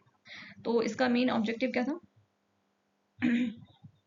आंसर है D, strengthen the multidisciplinary education and research in the technical institution, ठीक है। इसको बेसिकली इस स्कीम को बनाया गया है, जितनी भी टेक्निकल एजुकेशन हैं या रिसर्च वगैरह जो होती है उनको थोड़ा सा एडवांस में लेके जाना, उनमें इनोवेशंस को बढ़ावा देना, टेक्निकल एजुकेशन से जितनी भी आजकल, क्योंकि एआई का जमाना आ गया है, तो उसको भी और बेहतर तरीके से पेश करना, बच्चों को समझाना पढ़ाना, उसके लिए लाया गया है। ओके, ना इसका फुल फॉर्म आपको पता होना चाहिए, multi disciplinary education and research improvement in technical education, इसका फुल फॉर्म है। टेक्निकल एजुकेशन को रिसर्च को बूस्ट करने के लिए से लाया गया है। अच्छा, इसके अलावा ध्यान रखना, वर्ल्ड बैंक ने भी इसमें को फंड किया है, कितने का, 2,100 करोड़ का फंड इसमें दिया है। दूसरा, ये जो स्कीम है ये किसके द्वारा जोड़ी गई है, किससे जोड़ी गई है, नेशनल एजुकेशन पॉलिसी 2020 से इसे जोड़ा गया है। साथ में कुछ इंस्टीट्यूट और हैं, जैसे कि आईआईटी है, आईआईटीज हैं जितनी भी, और आईएम्स है, उनको भी इसमें जोड़ा गया है। एआईसीटी है बोर्ड, और नेशनल बोर्ड ऑफ एक्रेडिटेशन है, वो भी इसको इसमें हेल्प करेंगे, इसको इम्प्रूव करने, इसको इम्प्लीमेंट करने में। ओके, नेक्स्ट क्वेश्चन है, who lead the Indian delegation for the third India Singapore ministerial round table held in new Delhi? तो किसने उसको डेलीगेशन को वेलकम किया था या लीड किया था? वो है निर्मला सीतारमण। ओके। अच्छा, ये जो राउंड टेबल हुई थी इसमें कुछ कुछ की एरियाज थे जिनको हाईलाइट किया गया था। ठीक है, जैसे कि एक तो डीप बायलेटरल टाइज थे जिसमें डिजिटलाइजेशन था, स्किल डेवलपमेंट था, सस्टेनेबिलिटी थी। ठीक है, इन चीज़ों को ध्यान रखा गया था। हेल्थ केयर सिस्टम है, कनेक्टिविटी है और एडवांस मैन्युफैक्चरिंग, ये चीज़ें ध्यान में रख के इस मीटिंग को ये कॉन्फ्रेंस हुई थी। नेक्स्ट क्वेश्चन आता है, president Droupadi Murmu recently approving the gallantry and service award for the personnels for the Indian armed forces and CAPF. Which of the following is correct breakdown of the award? तो answer इसका answer A है कि हमें मिले हैं 127 गलनरी awards. ठीक है, 40 disciplinary services award और 290 मेंशन किए गए हैं इन द डिस्पैचेस में। ओके, तो इनके आपको नंबर ऑफ मेडल्स पता होने चाहिए। नेक्स्ट क्वेश्चन आता है, what is the total outlay of the प्रधानमंत्री विकसित भारत रोजगार योजना क्रिएटिंग 3.5 एम्प्लॉयमेंट इन 2037? ये ध्यान रखना है आपको, कितने एम्प्लॉयमेंट जनरेट होने वाले हैं। तो कितना फंड दिया गया है, कितना आउटले फाइनेंस दिया हुआ है? 1 लाख करोड़ का। ठीक है। नेक्स्ट क्वेश्चन आता है, which organisation has led the fast track annual pass allowing the unlimited travel for the non-conventional commercial vehicles, unlimited traveling for more one-time fee of ₹300 कि एक टाइम में आपको फीस देनी पड़ेगी 3000 की। ठीक है, तो वो किस ऑर्गेनाइजेशन ने लॉन्च किया फास्ट ट्रैक, जिसमें आपको बार बार जो टोल टैक्स वगैरह देने पड़ते हैं वो नहीं देने पड़ेंगे? तो वो है national highway authority of India ने उसे लॉन्च किया है। नेक्स्ट क्वेश्चन आता है, at the 19th China Broad Festival held in the Shenzhen, the top brand 2025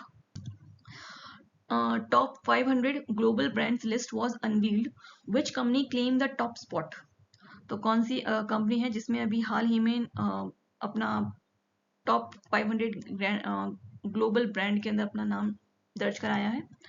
वो है माइक्रोसॉफ्ट। ठीक है, इसके अलावा आप देख सकते हैं माइक्रोसॉफ्ट है, निविडा है, एप्पल है, अमेजोन है, गूगल है। ये टॉप 5 आपको ध्यान रखने। नेक्स्ट क्वेश्चन आता है, which year were the merchant ship bill, carriage of the goods for the sea bill and the coastal shipping bill pass to a modernising the Indian maritime legal framework? तो किस year में पास किया गया है? ये 2025 में पास किया है। ठीक है, तो इजी क्वेश्चन था, इस बार ही पास हुआ है। ओके, नाउ इसको क्यों पास किया गया? ताकि हम लोग अपना मैरीटाइम सेक्टर को थोड़ा सा लीगलाइज फेम में मॉडर्नाइज कर सकें। ठीक है। अच्छा, ये जो बिल था मर्चेंडाइज शिपिंग बिल जो था, ये रिप्लेस किया गया है with the merchandise shipping act 1958 को हटा के किया गया। ठीक है, to align with international conventions, और उसको इंटरनेशनल कन्वेंशन से भी जोड़ा गया है। दूसरा जो बिल है वो है carriage of the good for the sea by the sea bill, ये भी रिप्लेस किया गया है by the Indian cargo carriages of the good by the sea act 1925 से इसको हटाया गया और से रिप्लेस करके इसको लाया गया है। Adopting the global acceptance of the हैगर्स विजबी रूल्स। ओके, उसके साथ इसको एक्सेप्ट किया गया है। और दूसरा है कोस्टल शिपिंग बिल। ठीक है, ये भी एक तरह का सिंप्लीफाई फेम और मॉडर्नाइज बिल है, इसको और थोड़ा मॉडर्नाइज किया गया है। और जो पुराना मर्चेंडाइज बिल था 1958, ठीक है, जिसका पार्ट 14 पार्ट है, उसको हटा के इसको लाया गया है। ओके, और ये legal framework governing postal trades, ठीक है, उसको ध्यान में रख के इसे बनाया गया है। नेक्स्ट क्वेश्चन है, which port are linked and monitored through the सभा सर फॉर द बेटर गवर्नेंसी? तो कौन सा पोर्टल अभी लॉन्च किया गया है मॉनिटरिंग करने के लिए? वो है ई ग्राम स्वराज और पंचायत निर्णय। ठीक है, ये जो है वो रिकॉर्डिंग करने के लिए और मॉनिटरिंग करने के लिए 9 पोर्टल्स को लॉन्च किया गया है, जहाँ पे जितने भी पंचायत सिस्टम होंगे उनके जितने भी मीटिंग्स वगैरह होती हैं या कुछ होती है तो उसको रिकॉर्ड किया जाएगा। ठीक है, on the real time basis, ताकि उनको स्टैंडर्डाइज डॉक्यूमेंटेशन किया जा सके उनका। ओके, हाँ चलिए, ठीक है। और इसके साथ एक और इसको किस प्लेटफॉर्म से जोड़ा गया है? भाषणी प्लेटफॉर्म के साथ इसको जोड़ा गया है, ताकि वहाँ पे, क्योंकि पंचायत सिस्टम जो होता है वो मल्टीपल लैंग्वेजेस के अंदर आप उसको स्टोर करके रख सकते हो उसको। ठीक है, जो भी जिस भी यूनिफॉर्म लैंग्वेज में वो वहाँ पे होगा। अगर ठीक है, इसको लिंक किया गया है ई ग्राम सेवा से। मॉनिटर करने के लिए यहाँ पे क्या है, पंचायत निर्णय पोर्टल है। और ये डिजिटल गवर्नेंसी को बनाने के लिए इसे को लॉन्च किया गया है। साथ में किसी भी तरह की पंचायत सिस्टम को और बढ़ाने के लिए, उसकी सिस्टम को, उसकी डेमोक्रेसी को और बढ़ाने के लिए ये बनाया गया है। ओके, और ये किसका पार्ट है, 2073 कॉन्स्टिट्यूशनल अमेंडमेंट का ये पार्ट है। ओके, ध्यान रखना, ensuring the transparency and uniformity across the panchayat. ठीक है, और ये एक तरह का एआई टूल है, ये ध्यान रखिएगा। नेक्स्ट क्वेश्चन आता है, Dubai international airport recently launching an AI power passenger corridor under which initiative to clean the immigration in seconds. तो हाल ही में दुबई ने एक एआई पोर्टल या एआई पावर्ड कॉरिडोर बनाया उन्होंने, जिसके अंदर जो भी इमिग्रेशन वगैरह होगा वो जल्दी जल्दी हो जाएगा। ठीक है, यानी कि 10 पैसेंजर्स को वो विद इन 4 सेकेंड्स में निपटा लेंगे। ठीक है, कि बढ़ो आगे बढ़ो। तो वो कौन सा है, ट्रैवल विदाउट बोर्ड, इस नाम से उन्होंने एक कॉरिडोर जनरेट किया है। ओके, जिसमें 10 लोगों को वो आराम से विद इन अ सेकेंड पास कर देंगे। ठीक है, एक ही साथ, मतलब 10 लोग जो है वो साइमल्टेनियसली अपना जो भी उनका चेकिंग वगैरह होगा वो एक साथ हो जाएगा। ठीक है, with in few seconds, combining the speed, security and convention को ध्यान में रखा गया है। ओके, जिसमें ऑलरेडी फेस रिकॉग्नाइजेशन आपका पहले से होगा, बायोमेट्रिक वगैरह सब कुछ पहले से होगा, सिस्टम इनेबल पहले से करके रखेगा। ठीक है, तो ये सब चीजें पहले से रहेंगी तो ऑब्वियसली बात है जो प्रोसेसिंग होता है, ठीक है, वो जल्दी जल्दी होगा। नेक्स्ट है, who was crowned the Miss Universe India 2025 at the National Pageant held in Jaipur। तो कौन है जिनको हाल ही में मिस यूनिवर्स इंडिया मिला है, वो है मनिका विश्वकर्मा। ओके, ये राजस्थान से बिलोंग करती है, ये मिस राजस्थान भी रही हुई है। नेक्स्ट आता है, which country has directed the NASA to representing for the earlier termination for the OCO2 and OCO3 satellite.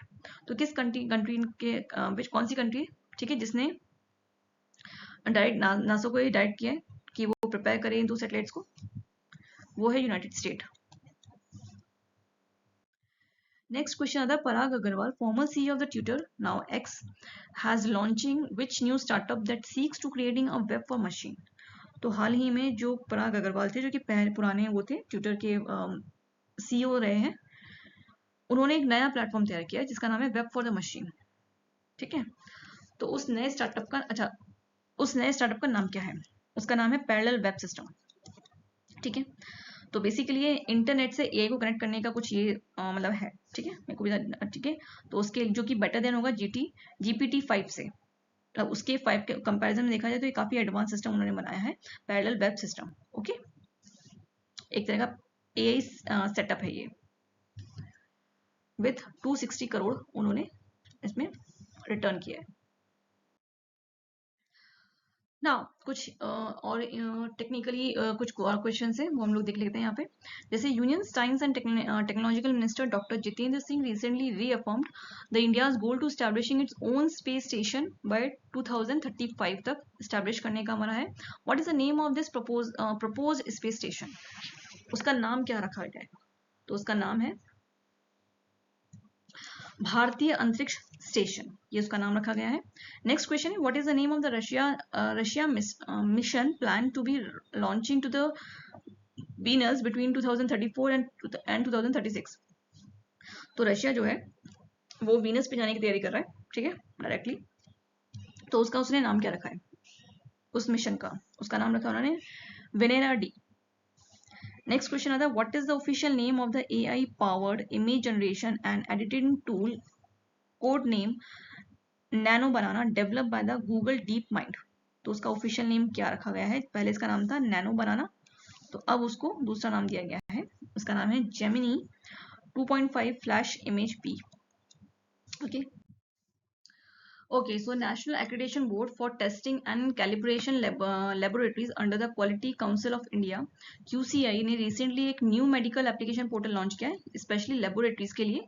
सो उसको कौन सा स्टैंडर्ड उसको अप्लाई किया गया है उसके ऊपर, तो आंसर आपका डी ISO 15189 और 2022, ये उसको स्टैंडर्ड सेट किया गया उसका। ठीक है, अच्छा, पर्पस क्या था इसका कि और अच्छी तरह से चीजें हों, ट्रांसपेरेंट वे में चीजें हों, ठीक है, इसलिए उसको और एडवांस बनाया गया है, तो उसको इसलिए जोड़ा गया है और उसको स्टैंडर्ड दिया गया है जो भी आपने देखा था ISO 15189 और 2022। ठीक है, लॉन्च किसने किया है? NABL ने लॉन्च किया इसको, जो कि किसके अंडर में आता है? क्वालिटी काउंसिल ऑफ इंडिया के अंडर में आता है। ओके, अच्छा, ऑफिशियल जो लॉन्च इवेंट हुआ था वो कब हुआ था? गोइंग लाइव, एक वर्चुअल इवेंट हुआ था, उसके अंदर ही लॉन्च किया गया है। अच्छा, ऑडियंस इसमें जो टारगेटेड ऑडियंस कौन सी है? Medical laboratories applying for the accreditation under the this standard. ठीक है, बेनिफिट क्या होगा? किसी भी तरह का जो ऑब्वियसली बात है, कोई भी चीज़ अगर डिजिटली प्लेटफॉर्म पे होती है तो उसको और बेहतर बनाने के लिए उसको किया जाता है। ठीक है, लेबोरेटरीज को। ये जो पोर्टल होगा बेसिकली बहुत सारे इसमें फीचर्स हैं, जैसे रीस्ट्रक्चर्ड एप्लीकेशन फ्लो है, स्टैंडर्डाइज टेम्पलेट्स डाले गए हैं उसमें, रजिस्ट्रेशन चेकलिस्ट है, इनिशिएटिव इन्फ्लुएंस है, मल्टीपल यूजर एक्सेस है, ये सारे फीचर्स उसमें ऐड किए गए हैं पोर्टल के अंदर। ओके, नेक्स्ट आता है the mine and the minerals, the development and the regulation amendment bill primarily aims to. ठीक है, उसका प्राइमरी एम क्या है? जो mineral mines and minerals development bill बना है, उसका आंसर है the liberalising the mining and boost the domestic production of critical minerals. Okay, now यहाँ पे जो mining and minerals bill amendment bill आया है, ये बेसिकली जितने भी माइनिंग है सेक्टर है, ठीक है, माइनिंग से जुड़े हुए जितने भी काम है उनको थोड़ा सा लिबरलाइज करके उनको थोड़ी लिबर्टी देने के लिए लाया गया है, और साथ में जो डोमेस्टिक प्रोडक्शन है उसको बढ़ाने के लिए लाया गया है। ठीक है, और इसी वजह से क्या होगा, जितने भी क्रिटिकल मिनरल्स है, जैसे लिथियम हो गया, ठीक है, कोबाल्ट हो गया, ये जिससे मिनरल्स होते हैं इनको एक्सट्रैक्ट किया जा सके। ठीक है, अभी तक जो प्रतिबंध लगे हुए थे थोड़े बहुत उनको हटाया गया है, मतलब। ठीक है, और इसको जो national mineral exploration and development trust था, उसको थोड़ा सा उसका जो रोल है उसको एक्सपेंड किया गया है। ओके, ना यहाँ पे बहुत ज़्यादा फ्लेक्सिबिलिटी को बढ़ाया गया है। दूसरा, जो भी स्लैब सेल्स सेल कैप होता था उसको हटाया गया। ठीक है, जो अराउंड शायद 20% के आसपास या कुछ था, 50%, उसको हटा दिया गया। ठीक है, on the captive mines. Captive mines मतलब वो माइंस होती हैं जहाँ पे वो अपने खुद के प्रोडक्शन के लिए माइनिंग करते हैं। ठीक है, जैसे कि ये जितनी पावर इंडस्ट्रीज होती हैं, इलेक्ट्रिक पावर, ठीक है, इलेक्ट्रिसिटी जनरेट करने के लिए जो माइनिंग की जाती है, या कोई भी स्टील इंडस्ट्रीज जो होती है, तो उनके ऊपर जो स्लैब लगा हुआ था वो हटा दिया गया है। And introducing the mineral exchange for the transport trading. ठीक है, और मिनरल एक्सचेंज वगैरह की पॉलिसीज को भी उसमें ऐड किया गया है। दूसरा, इससे क्या होगा, जो हमारा इम्पोर्ट होगा बाकी जो देश हैं उनके ऊपर थोड़ी वो इम्पोर्ट डिपेंडेंसी खत्म हो जाएगी, सस्टेनेबिलिटी बढ़ेगी, और इंडिया की जो स्ट्रेंथ है मिनरल सिक्योरिटी की, वो भी इंप्रूव हो जाएगी। नेक्स्ट क्वेश्चन है, which initiative has Dubai launching to allow the companies to operating across all the free zones with a single license? तो आंसर इसका आंसर है one free zone passport. Okay, ना ये जो one free zone passport Dubai ने अभी हाल ही में लॉन्च किया है, तो जितने भी दुबई के फ्री जोन होते हैं वहां के लिए ये अलाउ किया गया है। वहां पे अब आपको सिंगल लाइसेंस की जरूरत पड़ेगी। पहले वहाँ पे अलग अलग जोन के लिए अलग अलग लाइसेंस चाहिए होता था, बिजनेस वगैरह सेट करने के लिए। ठीक है, बिजनेस करने के लिए, कंपनीज को सेटअप करने के लिए, ऑपरेट करने के लिए। अब उसको हटा के उसको सिंगल कर दिया गया उस लाइसेंस को। ठीक है, यानी कि जितनी मल्टीपल परमिट्स थी उससे हटा दिया गया है। ये जो इनिशिएटिव है, ये इसको किसके द्वारा अनाउंस किया गया है? दुबई फ्री जोन काउंसिल के द्वारा इसको अनाउंस किया गया है। ठीक है, और इसको सपोर्ट किसके द्वारा दिया गया है? Dubai economic agenda D33 to double GDP by 2030। ठीक है, इसके द्वारा इसको सपोर्ट मिला है। नेक्स्ट क्वेश्चन आता है, which city will host the PhD CCI second global spiritual tourism conclave रूमेटिक इन 2025? तो हाल ही में किस सिटी ने उसको होस्ट किया था, इस फेस्टिवल को, रूमेटिक को? वो है उज्जैन। ओके, अच्छा, ये किसने इसे ऑर्गेनाइज किया था? एक तो उज्जैन में तो ये हुआ था, लेकिन इसको मतलब इनॉग्रेट किसने किया था, ये कह सकते हैं, उसको किया था मिनिस्ट्री ऑफ अच्छा, ये ऑर्गेनाइज किसके द्वारा, किस मिनिस्ट्री के अंदर हुआ था? Ministry of tourism and Madhya Pradesh tourism board ने इसको ऑर्गेनाइज किया था। और इसे इनॉग्रेट किसने किया था? इसे इनॉग्रेट किया था यूनियन मिनिस्टर, जो चीफ मिनिस्टर है वहाँ के, डॉक्टर मोहन यादव, और यूनियन टूरिज्म मिनिस्टर जो है गजेंद्र सिंह शेखावत, वो भी इसमें उन्होंने भी इसमें पार्टिसिपेट किया था, उसको इवेंट को इनॉग्रेट किया था। The Gauranga Das Prabhu delivered the keynote address. अच्छा, वहां पे उन्होंने कुछ एड्रेस किया था सभा वगैरह को। ठीक है, कुछ हाईलाइट पॉइंट्स है, जैसे कि एक रिपोर्ट भी वहां पे एक जो रिपोर्ट रिलीज की गई थी, PhD CCI KPMG रिपोर्ट, जिसका नाम है फेथ एंड द फ्लो। ठीक है, a government industrial round table and sessions on the temple economic wellness digital spirituality and Jyotirlinga circuit. ये कुछ ऐसे वहां पे थीम, मतलब कह सकते हैं कि वहां पे एक सेशन हुआ था जिसके अंदर कुछ इन टर्म्स के ऊपर डिस्कशन हुआ था। ओके, नेक्स्ट क्वेश्चन है, prime minister Narendra Modi recently launching the development project worth over ₹5,400 crore in which state? तो कुछ मल्टीपल प्रोजेक्ट्स लॉन्च किए गए थे इस बजट में, वो कौन सा स्टेट है? वो है गुजरात। ठीक है, ओके नाउ जो सेक्टर कवर किए गए थे, कौन कौन से सेक्टर में डेवलपमेंट था? एक तो रेलवे है, रोड है, पावर है, हाउसिंग है, अर्बन इंफ्रास्ट्रक्चर, इन सारे सेक्टर्स को ध्यान में रखा गया था। तो रेलवे की अगर बात की जाएगी तो वहां पे डबल लाइंस और गेज कन्वर्जन जो थी, कुछ लाइन जो रेलवे लाइन्स थी उनको इंट्रोड्यूस किया गया था, ताकि जितनी भी कनेक्टिविटी है, फ्लाइट मूवमेंट है, उनको फ्लेक्सिबल किया जा सके, इम्प्रूव किया जा सके। ठीक है, और कुछ नई फ्लाइट ट्रेन सर्विसेज को भी लॉन्च किया गया था। रोड के हिसाब से देखें तो ओवरब्रिज और 6 लेन अंडरपासेज जो थे उसको इंट्रोड्यूस किया गया था, ताकि ट्रैफिक वगैरह और ट्रेड को सपोर्ट मिल सके। पावर के अंदर देखें तो UGVCL जो है उसको थोड़ा मॉडर्नाइज किया गया था। ठीक है, पावर सप्लाई को बढ़ाने के लिए। हाउसिंग और अर्बन डेवलपमेंट के हिसाब से देखें तो जो प्रधानमंत्री आवास योजना थी, तो उसके अंडर में जितने भी स्लम्स वगैरह जो थे, स्लम में रहने वाले लोग थे, उनको ये आवास दिए गए थे और ये स्कीम लॉन्च की गई थी वहां पे। ठीक है, गवर्नेंस एंड सर्विसेज की बात की जाए तो ये इसमें जो डेटा वगैरह थे, सिटीजन सर्विसेज वगैरह थी, जो डेटा मैनेजमेंट फैसिलिटी थी, उसको भी यहाँ पे थोड़ा सा रिफॉर्म किया गया, लॉन्च किया गया। ठीक है, बताया गया था लोगों को। नेक्स्ट क्वेश्चन आता है, India recently signing a letter of intent with the world food programming to combat the global hunger. Under this partnership, India will supply a fortified rice to a vulnerable population in the crisis zone. This initiative highlights India's role as an agricultural surplus nation and reflecting its commitment to which principle? तो किस principal के base पे हमने अपना जो global hunger है उसको कम करने के लिए तो एक मतलब साइन किया था लेटर ऑफ इंटेंट, ठीक है, वर्ल्ड फूड प्रोग्राम के अंदर। तो ये जो हमारा इनिशिएटिव था, जिसमें हम लोगों को मतलब जो फोर्टिफाइड राइस वगैरह जी सप्लाई करनी है बाकी कंट्रीज के अंदर भी। ये पहले हमारे इंडिया में हमने स्टार्ट किया था, लेकिन अब हम लोग उसको जो बाकी दुनिया कंट्रीज हैं उसमें भी इसे स्टार्ट करने वाले हैं। तो वो किस प्रिंसिपल के तहत हम इसे स्टार्ट करने वाले हैं? तो प्रिंसिपल हमारा वसुंधरे कुटुंबकम। ठीक है, इसके तहत, इस प्रिंसिपल के तहत हम लोग अब वो जो फोर्टिफाइड राइस है वो वहां बाकी कंट्रीज में भी सप्लाई करेंगे। ठीक है, नेक्स्ट आता है the supreme court collegiums lead by the Chief Justice of India B.R. Gavai has recommending the elevation of which of the following judges to the Supreme Court. तो 2 जजेस हाल ही में सुप्रीम कोर्ट ने अपॉइंट किए हैं। ठीक है, किसके अंडर में? Chief justice B.R. गवई के अंडर में। तो उनके नाम क्या है? वो है आपके जस्टिस आलोक आर्धे एंड जस्टिस विपुल मनुभाई पंचोली। ठीक है, नेक्स्ट क्वेश्चन आता है, Mumbai cricket association unveiling the life size statue of the 2 cricket legends at the Wankhede stadium.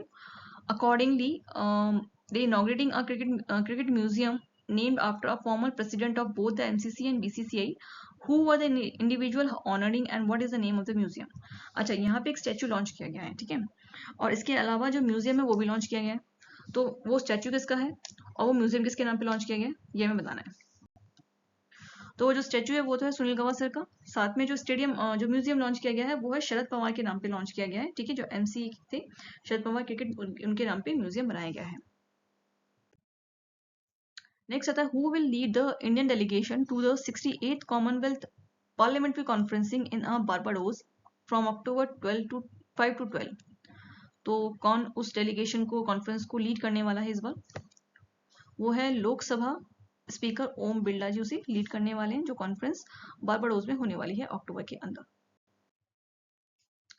Next question है, who clench the gold medal at the 2025 Commonwealth weight lifting championship in Ahmedabad, lift a total of 193 kgs, जिसमें से 84 kg in the snatch and 109 kg in the clear and the jerk, setting a new championship record in all the 3 categories. तीनों categories के अंदर record बनाया है। तो किसको gold medal मिला है इस कैटेगरी के अंदर? वो है मीराबाई चानू। ठीक है, इनको ये गोल्ड मेडल मिला है। Okay, National Highway Authority of India launched an initiative in collaboration with the Vertis Infrastructure Trust to support the education of children of toll plaza employees. What is the name of this initiative? तो जितने भी toll plaza employees हैं उनके बच्चों का education देने के लिए जो ट्रस्ट है, वर्टिस इंफ्रास्ट्रक्चर ट्रस्ट है, उसने सपोर्ट देने के लिए आए हैं वो। ठीक है, with the help of NHAI ने एक लॉन्च किया है, एक कोलैबोरेशन उनके साथ। तो वो इनिशिएटिव का नाम क्या है? उसका नाम है प्रोजेक्ट आरोहण। ओके, जितने भी बच्चे टोल प्लाजा वाले उनको सभी दिया जाएगा। इसमें 1 करोड़ का फंड दिया जाएगा। पहले फेज के अंदर स्कॉलरशिप दी जाएगी 500 स्टूडेंट को, ठीक है, 12,000 की पर ईयर। और 50 पोस्ट ग्रेजुएट एस्पिरेंट्स जो होंगे उनको 50,000 दिए जाएंगे ईच को। ओके, ये जो इम्प्लीमेंट हुआ है किसके थ्रू हुआ है? भारत केयर जो इनिशिएटिव है, सॉरी, भारत केयर ने से इम्प्लीमेंट किया है, जो कि SMEC का ही ट्रस्ट है। This initiative also including the mentorships, skill development and career guidance, ठीक है, ये इसमें मेंटोरशिप, स्किल बिल्डिंग और करियर गाइडेंस भी इसमें दी जाएगी। जितने भी वल्नरेबल माइनर कम्युनिटीज हैं, OBC, SC ST हैं, और इकोनॉमिकली जो कम लोग होते हैं उनको ये सब दी जाएगी, ठीक है, ये बेनिफिट्स दिए जाएंगे। नेक्स्ट क्वेश्चन आता है, who has been approving by the new prime minister of the Lithuania by the countries parliament. तो हाल ही में क्यों, कौन है वो नई पार्लियामेंट प्राइम मिनिस्टर लुथानिया की?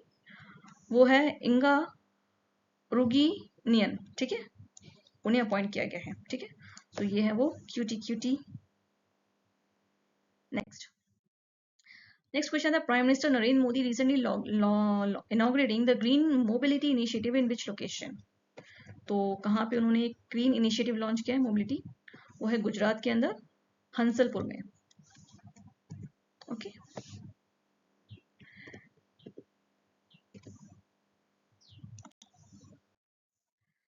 नाउ ये जो ग्रीन मोबिलिटी इनिशिएटिव है, ये हंसलपुर गुजरात में स्टार्ट किया गया है, लॉन्च किया गया है by the Suzuki first made in India global battery electronic vehicle. जितने भी जो बैटरी इलेक्ट्रॉनिक व्हीकल्स होंगे वो सब यहाँ पे मैन्युफैक्चर होंगे, ठीक है, under the made in India initiative के अंदर, जिसमें हम लोग कम से कम 100 कंट्रीज को एक्सपोर्ट करेंगे। इसमें जापान भी है, यूरोप भी है। अच्छा, इसके अलावा हाँ और क्या चीज़ है, इसके अलावा जो हाइब्रिड बैटरी इलेक्ट्रोड है उसको भी मैन्युफैक्चर किया जाएगा इन द TDSG प्लांट के अंडर। ये भी ध्यान रखिएगा, इंपॉर्टेंट है। और इसके लिए तोशिबा, डेंसो और सुजुकी, ये तीनों कंपनी साथ में काम करेंगी। और ये इनिशिएटिव है आत्मनिर्भर भारत का और मेक इन इंडिया के अंडर आता है। ओके,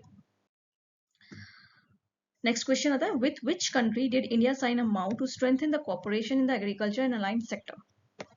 तो कौन सी कंट्री जिसके साथ इंडिया ने एग्रीकल्चर सेक्टर के अंदर कॉपरेट करने के लिए हाथ मिलाया है? तो वो है भूटान, ठीक है।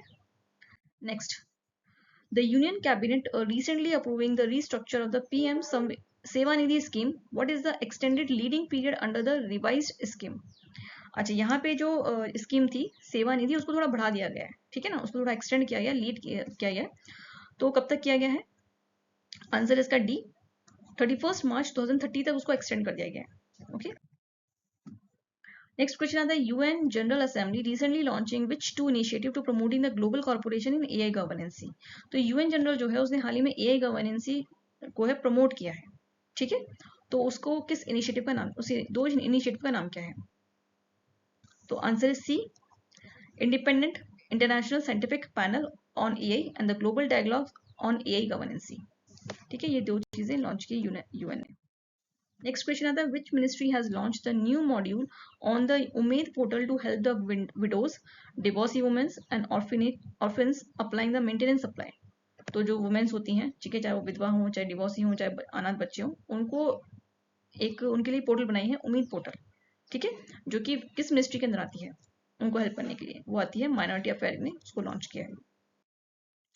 नेक्स्ट क्वेश्चन आता है, India recently appointing a major milestone in the semiconductor journey with launching of an end to end OSET pilot line facility. Which company established this facility and where was it inaugurating?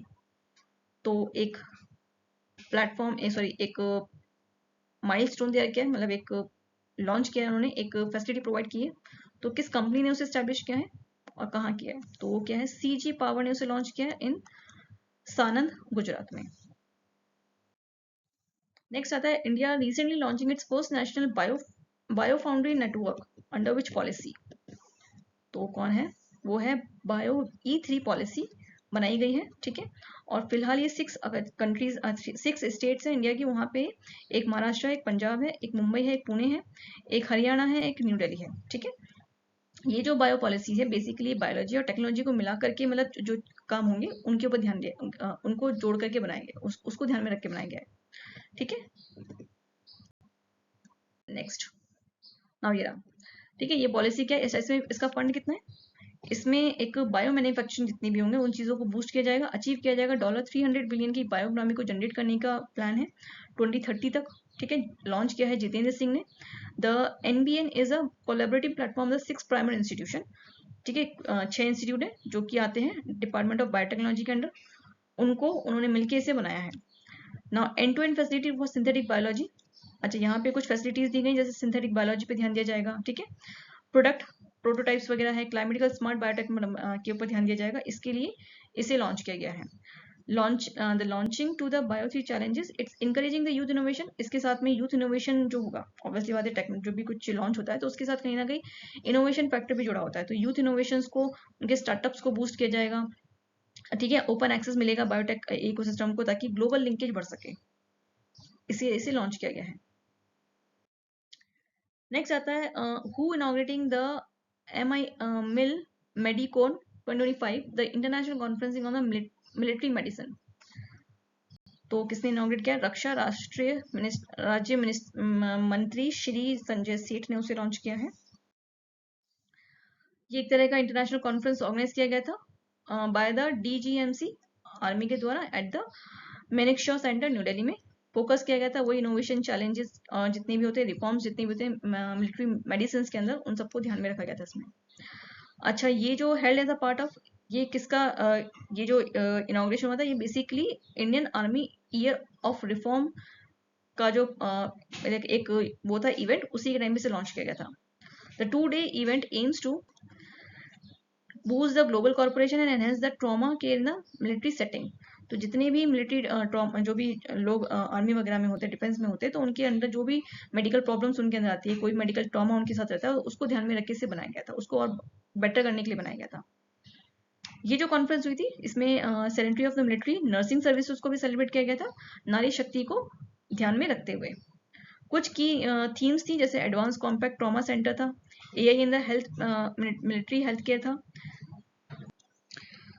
Battlefield medical responses, ठीक है, और women in compact leadership. इन सब कुछ की factors इनको भी discuss किया गया है यहाँ पे, ओके। नेक्स्ट आता है union minister doctor Mansukh Mandaviya recently facilitate which youth football team after they made the history by winning the Gothia cup, the Dana cup and the Norway cup. ये 3 कप जीतने के बाद एक फुटबॉल टीम है, young football team, उसको facilitate यानी कि उनको सम्मानित किया गया है। तो कौन सी टीम है? वो है Minerva academy football club, okay. Next question था which state will host the 70 Filmfare award for the second consecutive year. तो लगातार 2 साल से फिल्म फेयर अवार्ड को होस्ट कर रहे हैं, वो कौन सी स्टेट है? वो है गुजरात, ओके। नेक्स्ट आता है which symbolic item was the prime minister Narendra Modi presented with the Rev Seishi Hirose, the chief priest of the Shorinzan Daruma ji temple during his Japan visiting, okay. तो अभी हाल ही में जब जापान विजिट किया था prime minister Narendra Modi, तो उनको कुछ गिफ्ट किया गया था, उन्हें कुछ प्रेजेंट किया गया था। तो वो क्या चीज थी जो वहाँ के प्रीस्ट के द्वारा उनको प्रेजेंट की गई थी? तो वो है ट्रेडिशनल डोरमा डॉल, जो कि इस तरह से आप देख सकते हैं, एक तरह की डॉल होती है, ठीक है, वो प्रेजेंट की गई थी। Next, Nuakhai festival celebrating in Odisha and nearby the Odisha city cultural region primarily marks the, अच्छा, जो नौखाई फेस्टिवल है उड़ीसा मनाया जाता है, वो बेसिकली क्यों मनाया जाता है, उसका प्राइमरी पर्पस क्या मनाने का? तो मनाया जाता है क्योंकि उस टाइम न्यू राइस जो होते हैं वो हार्वेस्ट की जाते हैं, और इसकी खुशी में वो बनाया जाता है, ओके। नेक्स्ट क्वेश्चन है under the Mukhyamantri Mahila Rozgar Yojana in Bihar how many initial financial aids is provided to one women per family. तो कितना दिया जाएगा उनको, हर पर फैमिली को की वुमेन्स को 10,000 का उनको पैसा दिया जाएगा, ठीक है, हर महीने। नेक्स्ट है what is the name of the massive clean energy project announced by the Reliance at the 48 AGM, ठीक है। तो हाल ही में जो मीटिंग हुई थी रिलायंस की जनरल मीटिंग, उसके अंदर एक मैसिव क्लीनिंग प्रोजेक्ट को अनाउंस किया गया था। तो उसका नाम क्या है? उसका नाम है धीरू भाई अंबानी गीगा एनर्जी कॉम्प्लेक्स। हाल ही में उन्होंने लॉन्च उसका नामकरण किया है। नाउ ये जो अनाउंसमेंट हुआ था, ये 40th एनुअल जनरल मीटिंग के टाइम पे हुआ था रिलायंस की, ठीक है। और ये कहाँ पे स्टार्ट होगा? ये जामनगर के अंदर ये एनर्जी कॉम्प्लेक्स बनेगा, ओके। ये अपने आप में एक वर्ल्ड का लार्जेस्ट एनर्जी क्लीनिंग इकोसिस्टम होगा। साथ में जो सोलर पीवी स्केलिंग होगी वो 20 गीगावाट पावर कैपेसिटी से की होगी, और जो बैटरी वाली फैक्ट्री होगी वो 100 गीगावाट पर आवर कैपेसिटी वाली होगी 2036 तक। ठीक है। नेक्स्ट आता है which organisation recently sign a MoU with the Map My India MAPL to developing and integrate the DigiPin, a standardizing digital address code for boosting the Indian digital addressing system. India के digital addressing system को boost करने के लिए जो Maui sign किया गया है between the map my India के बीच में और एक और ऑर्गेनाइजेशन के बीच में, वो आपको नाम बताना उसका। ठीक है, ताकि एड्रेस कोड वगैरह जो होता है उसको और स्टैंडर्डाइज बना जा सके। ओके, नेक्स्ट उसका आंसर क्या है? आंसर डिपार्टमेंट ऑफ पोर्ट के साथ मिलके जो मैप माई इंडिया है उसने दोनों ने माउ साइन किया है। नेक्स्ट क्वेश्चन है what do the scope eminence award primarily recognising recently presenting by the president Droupadi Murmu. तो जो स्कोप अवार्ड दिया गया है बेसिकली वो किस वजह से दिया गया है, वो दिया गया है contribution of the CPSEs in the economic development, sustainable growth and the national building. तो जो भी एंटरप्राइजेस वगैरह हैं जिन्होंने भी इन सेक्टर्स में इकोनॉमिक डेवलपमेंट के अंदर और ग्रोथ के अंदर या नेशनल बिल्डिंग के अंदर अच्छा अपना योगदान दिया, उसमें इसको अवार्ड दिया गया है उस कैटेगरी में। ओके, नेक्स्ट क्वेश्चन है the minister of power recently releasing the state energy efficiency index, which of the following states for ranking as a top performance in the energy efficiency. अच्छा, हाल ही में जो इंडेक्स निकाला गया है उसके अंदर सबसे टॉप में कौन कौन से स्टेट रहे हैं एनर्जी एफिशिएंसी के वे में? तो आंसर है C, Maharashtra, Madhya Pradesh, Assam and Tripura. Next question आता है which medal did the Ajay Babu Valluri win in the men's 79 category of the world Commonwealth weightlifting championship by the lifting a total 335 kilograms, securing his spot for the Commonwealth Game 2026 in the Glasgow। ठीक है, तो हाल ही में किस category में क्या मिला है, कौन सा मेडल मिला है उनको जो उन्होंने जीता है वेटलिफ्टिंग चैंपियनशिप के अंदर? उन्हें मिला है gold. Who recently inaugurating the India's first tap glass manufacturing facility in Noida, a collaboration between the Optimus Electronics and the USA based Corning। ठीक है, तो रिसेंटली कहाँ पे किसने इसे इनॉग्रेट किया है? वो क्या अश्विनी वैष्णव ने इनॉग्रेट किया है। ठीक है, ये एक तरह का ग्लास मैन्युफैक्चरिंग फैक्ट्री होगी जो कि एस्टैब्लिश की गई है यूएसए कंपनी के द्वारा और ऑप्टिमम इलेक्ट्रॉनिक्स के द्वारा। लास्ट क्वेश्चन आता है India car manufacturers of India has recently announcing that they will continue to honour the warranties to the old vehicles running on the E20 fuel. What does E20 fuel consist of? तो हाल ही में जो E20 fuel वाला जो ethanol blending वाला जो भी चला है उसके अंदर कितना उस फ्यूल के अंदर क्या क्या चीजें प्रेजेंट होंगी। ठीक है, तो उसमें 20% इथेनॉल होगा और 80% गैसोलीन होगा उसमें कंटेंट। ठीक है ना, अब यहाँ पे आते हैं कुछ वन लाइनर्स क्वेश्चंस। ठीक है, वो हम देख लेते हैं, जैसे कि which heritage India has been permitted again by the Punjab government under the PM Bhagwant Mann once again in 1997। कुछ गेम्स बैन कर दिए गए थे 1997 में। ठीक है, पंजाब के अंदर भगवंत मान सिंह ने उसको फिर से रिस्टार्ट किया। तो कौन सी हेरिटेज गेम्स थे? वो थे bullock cart race, dog race, horse race और pigeon race. Next question, what is the name of the Indian post new digital platform launching under the IT 2.0 develop by the centre for the excellency in the postal development. तो उस नए digital platform का नाम क्या है? उसका नाम है advance digital technology. Next question है what are the title of the 2 educational module release by the NCERT। NCERT ने 2 एजुकेशनल मॉड्यूल लॉन्च किए, उनका नाम क्या है? अ सावर ऑफ द वैलर एंड जो कि क्लास 3 to 8 तक के बच्चे पढ़ेंगे, और mission of the honour and bravery जो 9 से लेके 12वीं क्लास के बच्चे पढ़ेंगे। नेक्स्ट क्वेश्चन आता है central has approving the renaming of the Uttar Pradesh Jalalabad town to dash as announcing by the union ministry Jitendra Prasad. तो उसको रीनेम किया गया है, जलालाबाद का नया नाम क्या होगा? उसका नाम होगा परशुरामपुरी। ठीक है, a reflection it's significant as the mythological birthplace of the Lord Parshuram. ठीक है, क्योंकि पहले वो उनका बर्थ प्लेस था परशुराम का, तो उसी नाम पर उनको रख दिया गया परशुराम। नेक्स्ट आता है recently India and Saudi Arabia decided to forming a joint working group to deep cooperation in which sector. India और सऊदी अरेबिया ने मिलकर एक पार्टनरशिप साइन की है, तो किस सेक्टर में की उन्होंने, मतलब साथ मिलकर किस सेक्टर में काम करेंगे? तो वो है मैरीटाइम कोऑपरेशन, ताकि इंडिया का पोर्ट और शिपिंग इकोसिस्टम को बूस्ट मिले। नेक्स्ट आता है कि what was the penalty and amount imposed on the Rapido by the central consumer protection authority for misleading the advertisement and the unfair trade practices. तो रैपिडो ने अभी जो एक कुछ उसने पेनल्टी उस पर लगाई गई है क्योंकि उसने एडवर्टाइजमेंट को मिसलीड किया था और कुछ ट्रेड पॉलिसीज थी उसको भी उन्होंने मिसलीड किया था, ठीक है। तो कितना अमाउंट था, वो था 10 लाख का। नेक्स्ट आता है NITI Aayog in collaboration with the IAMAI releasing which report in 2025 offering a strategic roadmap to unlock the potential of the homestay and the B&Bs in the India's tourism sectors। तो नीति आयोग ने अभी जो हाल ही में रिपोर्ट निकाली है जिसमें जो भी रोड स्टे मतलब रोड मैप तैयार किया गया था स्पेशली जो हाउस स्टेज था उनके लिए और B&Bs के लिए, तो वो था rethinking house stay navigation policy pathway, ये रिपोर्ट उन्होंने रिलीज की थी। नेक्स्ट क्वेश्चन, द इंडिजिनस कवच 4.0 safety system has commissioning with on which section of the Indian Railway। तो किस सेक्शन के लिए हुआ था वो कवच, वो Mathura Kota section of the Delhi Mumbai corridor के लिए ये सिस्टम स्टार्ट किया गया था। नेक्स्ट क्वेश्चन था, India recently receiving the final Airbus C295 MW transport aircraft from which country completing the first phase of the deliveries. तो ध्यान रखिएगा ये जो एयरबेस मिला है ये ट्रांसपोर्टेशन है, पैसेंजर नहीं है, ठीक है। तो किस कंट्री से हमने रिसीव किया, ये स्पेन से हमें मिला है। 10th क्वेश्चन आता है, which American company delivered the blue bird satellite that ISRO is preparing to launch. तो अमेरिका की कौन सी कंपनी है जिसने डेवलप किया है ब्लू बर्ड इसरो के साथ, तो वो है AST स्पेस मोबाइल, ओके।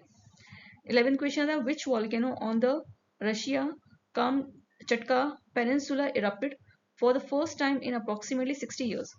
तो उसका नाम क्या है, उसका नाम है क्राशिनी निकोव वॉल्केनो, ठीक है, बड़ा कॉम्प्लिकेट सा नाम है इसका।